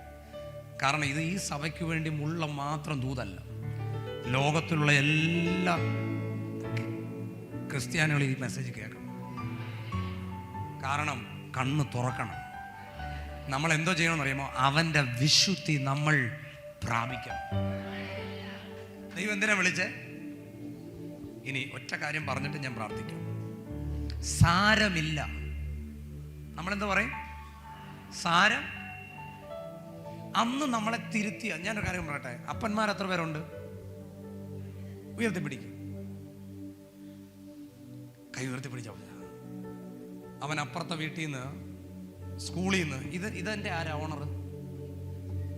ഇതിന്റെ ഓണറാണോ? എഴുന്നേറ്റേക്ക്. ഓക്കെ.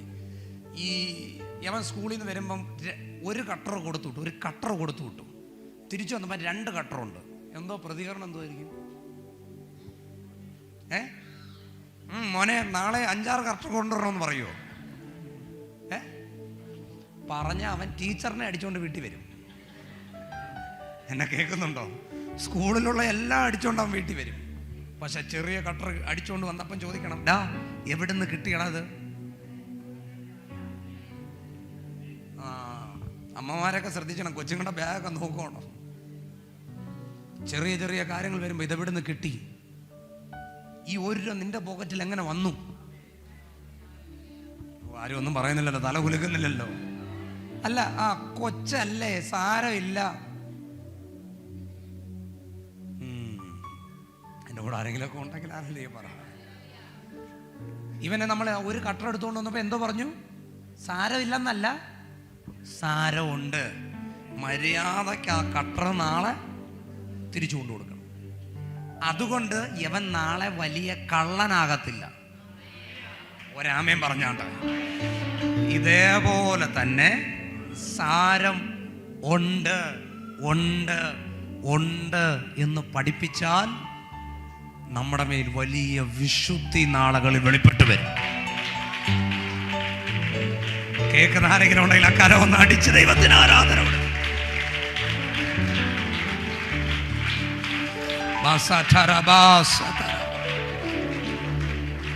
ഇനി കുറച്ച് മിനിറ്റ് കൂടെ, ഒരു 2-3 മിനിറ്റ്. നമ്മൾ സാരമില്ല എന്ന് പറഞ്ഞു കേട്ടോ. നമ്മളൊരു കള്ളം പറഞ്ഞിട്ട്, ചെറിയ കള്ളമല്ലയോ, വലിയ കള്ളം പറഞ്ഞില്ലല്ലോ, നമ്മൾ പറയും പറഞ്ഞേ പ്രിയരെ. നമ്മൾ പറയും നമ്മൾ പറയും സാരമില്ല. ഇവൻ്റെ അമ്മ വന്നിട്ടുണ്ടോ? അമ്മ വന്നില്ലടാ ഇന്ന്, എന്തി? ഇവൻ എന്തെങ്കിലും ചെയ്യുമ്പോൾ നമ്മൾ പറയും സാരമില്ലെന്ന് പറഞ്ഞാൽ. പക്ഷേ കള്ളം കാണിക്കുന്നു, ചെറിയ കുരുത്തക്കേട് കാണിക്കുമ്പോൾ ഇത് ഞാൻ വന്ന് പറയേണ്ട കാര്യമല്ല ഇപ്പം പറയേണ്ടത്. നിങ്ങളുടെ മനസ്സിനോട് നിങ്ങൾ സംസാരിക്കണം. തെറ്റാണോ ശരിയാണോ? അന്നേരം ചെറുതിനെ പോലും നിങ്ങൾ ആരെടുത്തും പറയാതെ നിങ്ങൾ നിങ്ങളെ തന്നെ തിരുത്തണം. ചെറിയ കള്ളത്തരങ്ങളെ നമ്മൾ ശാസിച്ചില്ല എങ്കിൽ അത് വലിയ കള്ളത്തരമാകും. അടുത്തിരിക്കുന്ന കൈ ഒന്ന് പിടിച്ചിട്ട് പറഞ്ഞ്, ചെറിയ കള്ളത്തരത്തെ ശാസിച്ചില്ല എങ്കിൽ വലിയ കള്ളത്തരമായി മാറും. എന്ന് പറഞ്ഞ ചെറിയ കള്ളത്തരം. നിനക്ക് എന്നെ ഭയങ്കരമായിട്ട് ഇഷ്ടപ്പെട്ടല്ലേ? നിനക്കെന്നെ ഇഷ്ടപ്പെട്ടല്ലേ? ഓക്കെ. ചെറിയ കള്ളത്തരത്തെ ശാസിച്ചില്ല എങ്കിൽ അതെന്തോ ചോദിച്ചാൽ വലിയ കള്ളത്തരോ. അന്നേരം നമ്മൾ സാരമില്ല എന്ന് പറഞ്ഞത് എന്തോ ആകും.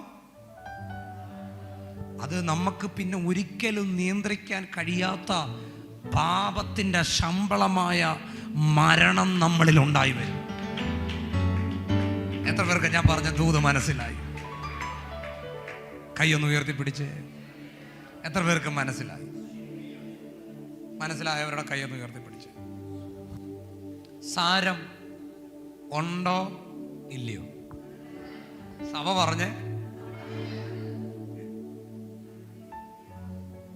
നിങ്ങൾ ഇതുവരെ സഭാരാധന മുടക്കാത്തവരുടെ കൈയൊന്ന് കാണിച്ച്. ഞാൻ നിങ്ങളുടെ ഒരു ദൂത് പറയട്ടെ. ഒരെണ്ണം ഒന്ന് മുടങ്ങിപ്പോയി. ഒരെണ്ണം അങ്ങ് മുടങ്ങിപ്പോയി.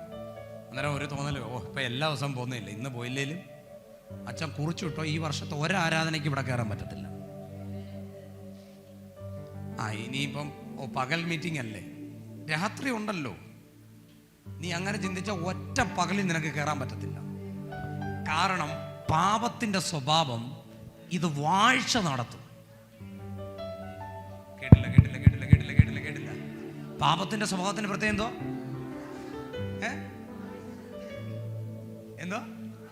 വന്നടാ നിന്നെ കാണുമ്പോൾ ഒരു ദൂത് വരുന്നു. പാപത്തിന്റെ സ്വഭാവം, പാപം അങ്ങനൊന്നും അല്ല. നിങ്ങൾ അങ്ങനെ ചിന്തിക്കരുത്. ഇങ്ങനല്ല പാപം. ഇങ്ങനെ അങ്ങ് പിടിക്കും. പാപം വാഴും.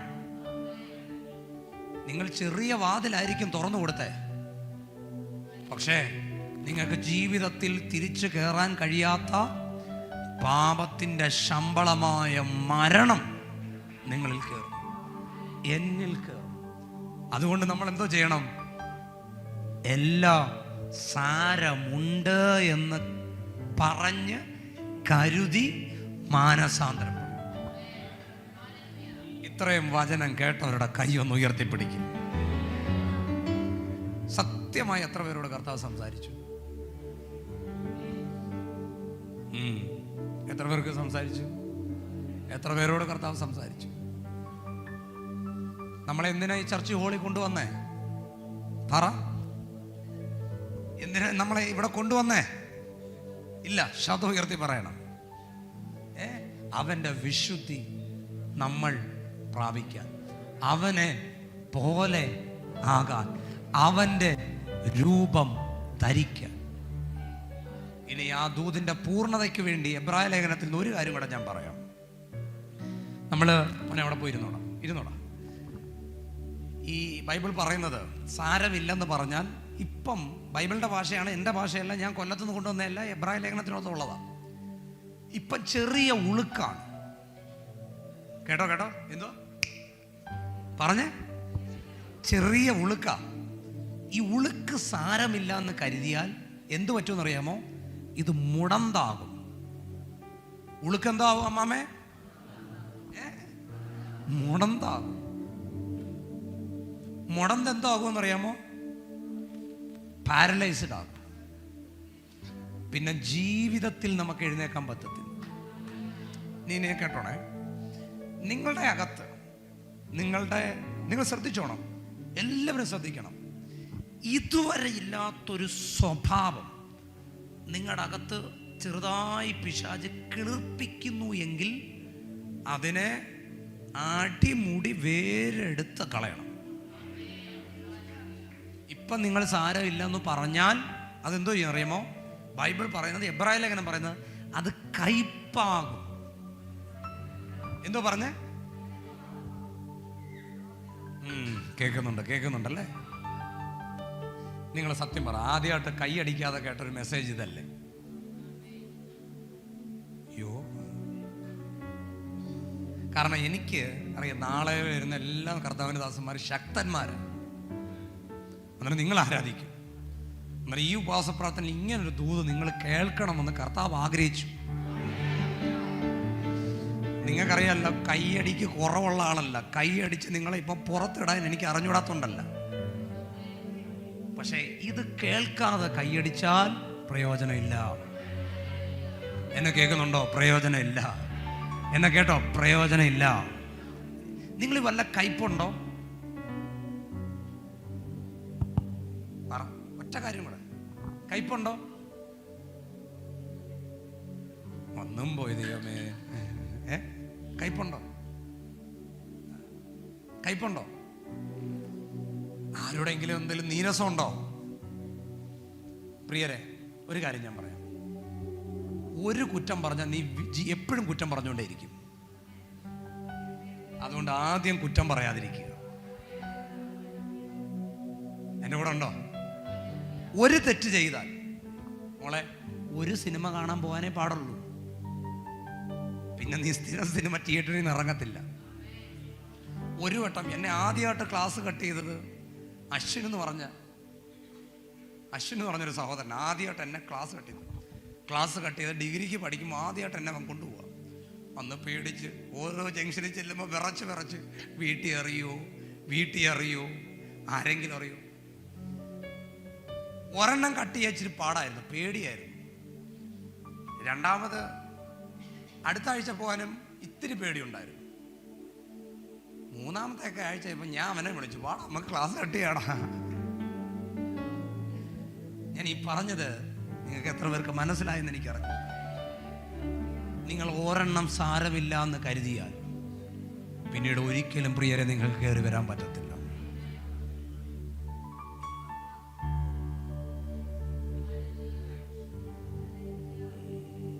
വരട്ടെ, ഹല്ലേലൂയ. കേൾക്കട്ടെ, ഹല്ലേലൂയ. നിങ്ങൾ വിചാരിക്കും ഒരു ചെറിയ ചീത്തയല്ലേ? ഇല്ല, സാരമുണ്ട്. അതേ വായിന്ന് വലിയ ചീത്ത വരും.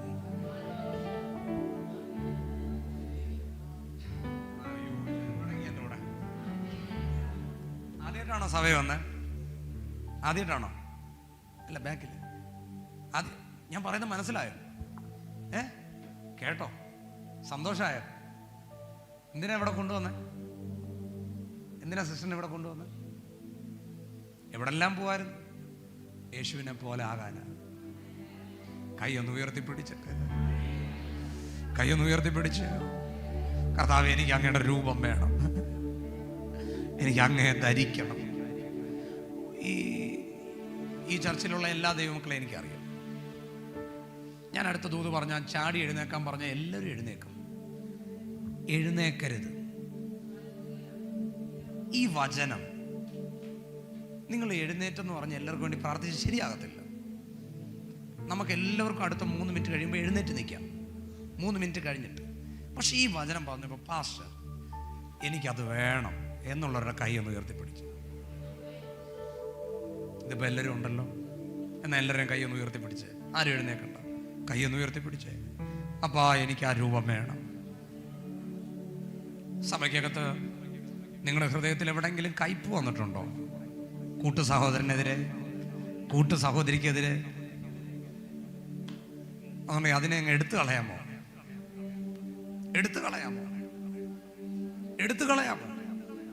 യേശുവിന്റെ നാമത്തിൽ കർത്താവേ, ഈ അറ്റ്മോസ്ഫിയറിൽ എല്ലാ കയ്പിന്റെ വേരുകളും യേശുവിന്റെ നാമത്തിൽ ഞാൻ എടുത്തു കളയുകയാണ്. എനിക്കറിയാം പരിശുദ്ധാത്മാവ് ചിലരെ മിനിസ്റ്റർ ചെയ്തു.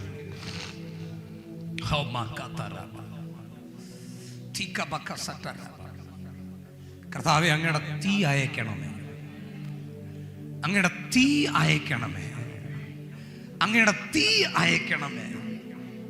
ആ കയ്പിന്റെ വേരുകൾ ഇവരിൽ നിന്ന് വേരോടെ ഈ പകൽക്കാലം ഇളകാൻ ഞാൻ കൽപ്പിക്കുന്നു. കോപത്തിന്റെ വ്യാപാരങ്ങൾ, പരാതിയുടെ വ്യാപാരം, പ്രഭാതന നിരാശകൾ, യേശുവിന്റെ നാമത്തിൽ ആ കൈ ഒന്ന് ഉയർത്തിപ്പിടിച്ചു. ആരോഗ്യ കർത്താവ് ഇപ്പൊ മിനിസ്ട്രി തൊടട്ടെ. രൂപം, അങ്ങയുടെ ഭാവം,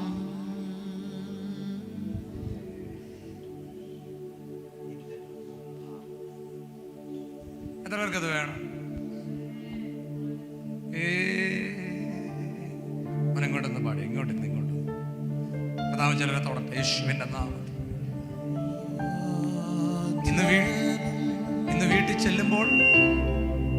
ഇന്ന് വീട്ടിൽ ചെല്ലുമ്പോൾ ചിലർ പറയും, നിന്റെ മുഖത്ത് എന്തോ ഒരു വ്യത്യാസം. ഇന്ന് വീട്ടിൽ ചെല്ലുമ്പോൾ നിങ്ങൾ വിശുദ്ധനാണെങ്കിൽ, നിങ്ങൾ കർത്താവിന്റെ രൂപം ധരിക്കുന്ന ഒരാളാണെങ്കിൽ, നിങ്ങളൊരു ദേശത്ത് നിന്നാൽ അത് ചലനമാകും. നിങ്ങൾ വിശുദ്ധി ധരിക്കുന്ന ഒരാളാണെങ്കിൽ നിങ്ങൾ പ്രാർത്ഥിക്കുന്നതിന് മറുപടി ഉണ്ടാകും. നിങ്ങൾ കൈവെക്കുന്നതിനകത്ത് ജീവൻ ഉണ്ടായി മാറും.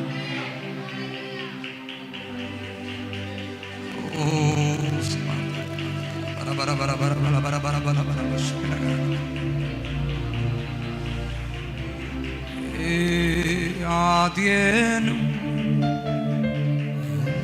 അന്ത്യനും നീ മാത്രം കൈകൾ ഉയർത്തിപ്പിടിച്ചത് സ്തുതികൾക്കും പുകഴ്ചയ്ക്കും നീ യോഗ്യൻ യേശുവേ.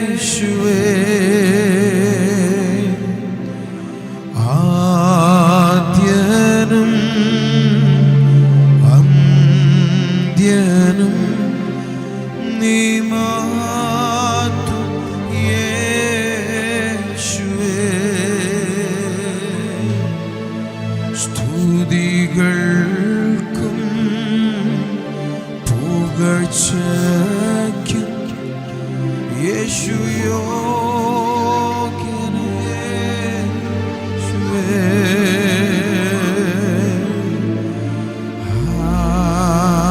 ഈ ദൂത് വേണ്ടവരെല്ലാം പ്രാപിച്ചോ.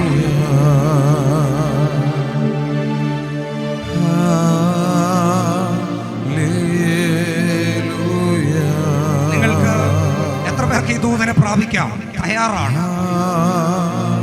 കഴിഞ്ഞ 2 മണിക്കൂർ ഞാൻ പറഞ്ഞ വചനം ചിലരുടെ മേൽ പരിശുദ്ധാത്മാവ് തുറക്കാൻ ആഗ്രഹിക്കുക.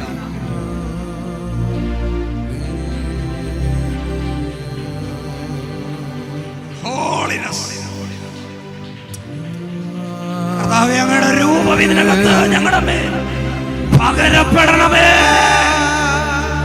പകരപ്പെടണമേ, പകരപ്പെടണമേ, പകരപ്പെടണമേ.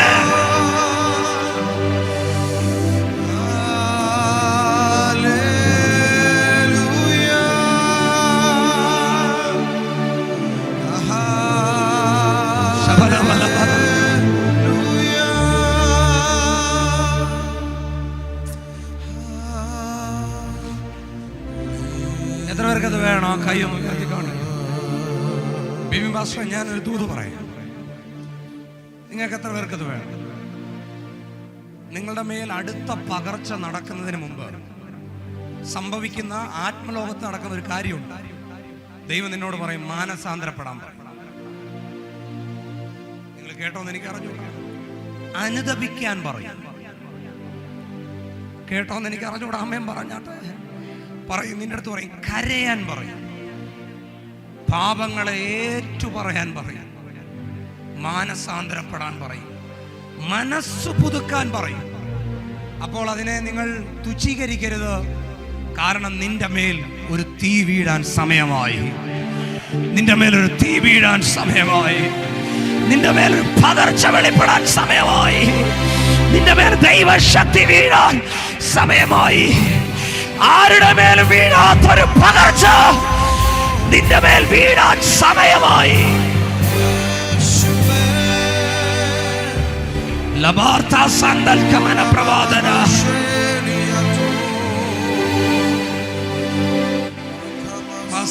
പ്രവാദന. ആർക്കത് വേണ്ടേ? ആർക്കാ മാനസാന്തരപ്പെടാൻ പറ്റുന്നേ? ആർക്കാ ഒന്ന് കരയാൻ പറ്റുന്നേ? ആർക്കാ തങ്ങളുടെ തെറ്റുകളെ കുറിച്ചുള്ള ബോധം കിട്ടുന്നേ? ആ കൈ ഒന്ന് ഉയർത്തിപ്പിടിക്കുക. ഇപ്പോൾ തന്നെ ഒരു പുതിയ ശക്തി ഈ പകൽക്കാല ജനമേൽ വീഴുകയാണ്. ദൈവത്തിന്റെ ശക്തി വ്യാപരിക്കട്ടെ. ആൽഫയും ഓമേഗയും ആദ്യനും അന്ത്യനും ആൽഫയും ഓമേഗയും സ്തുതികൾ. ഈ ചർച്ച് ഹാളിൽ എനിക്കറിഞ്ഞൂടെ പരിശുദ്ധാത്മാവ് ഈ സഭയിലുള്ള പല ദൈവമക്കളെയും തിരിച്ചു മറിക്കുന്നത് പോലെ ആക്കാൻ ആഗ്രഹിക്കുകയാണ്. ഇളക്കി മറിക്കുന്നത് പോലെ ആക്കാൻ ആഗ്രഹിക്കുകയാണ്. അതിനു മുമ്പോട്ട് പറഞ്ഞപ്പാ എന്റെ തെറ്റുകളെ ഞാൻ അറിയുന്നു. അമ്മേ, ഞാൻ ചിലരോട് ക്ഷമ ചോദിക്കുകയാണ്. ചിലത് സാരമുണ്ടെന്ന് കരുതുകയാണ്. കൈകൾ ഉയർത്തി പിടിച്ച് പ്രാർത്ഥിച്ചു. അശുദ്ധിയല്ല ചാരമാകട്ടെ ഞാൻ തിളങ്ങുന്ന മുത്താകട്ടെ. അശുദ്ധിയല്ല ചാരമാകട്ടെ ഞാൻ തിളങ്ങുന്ന മുത്താകട്ടെ.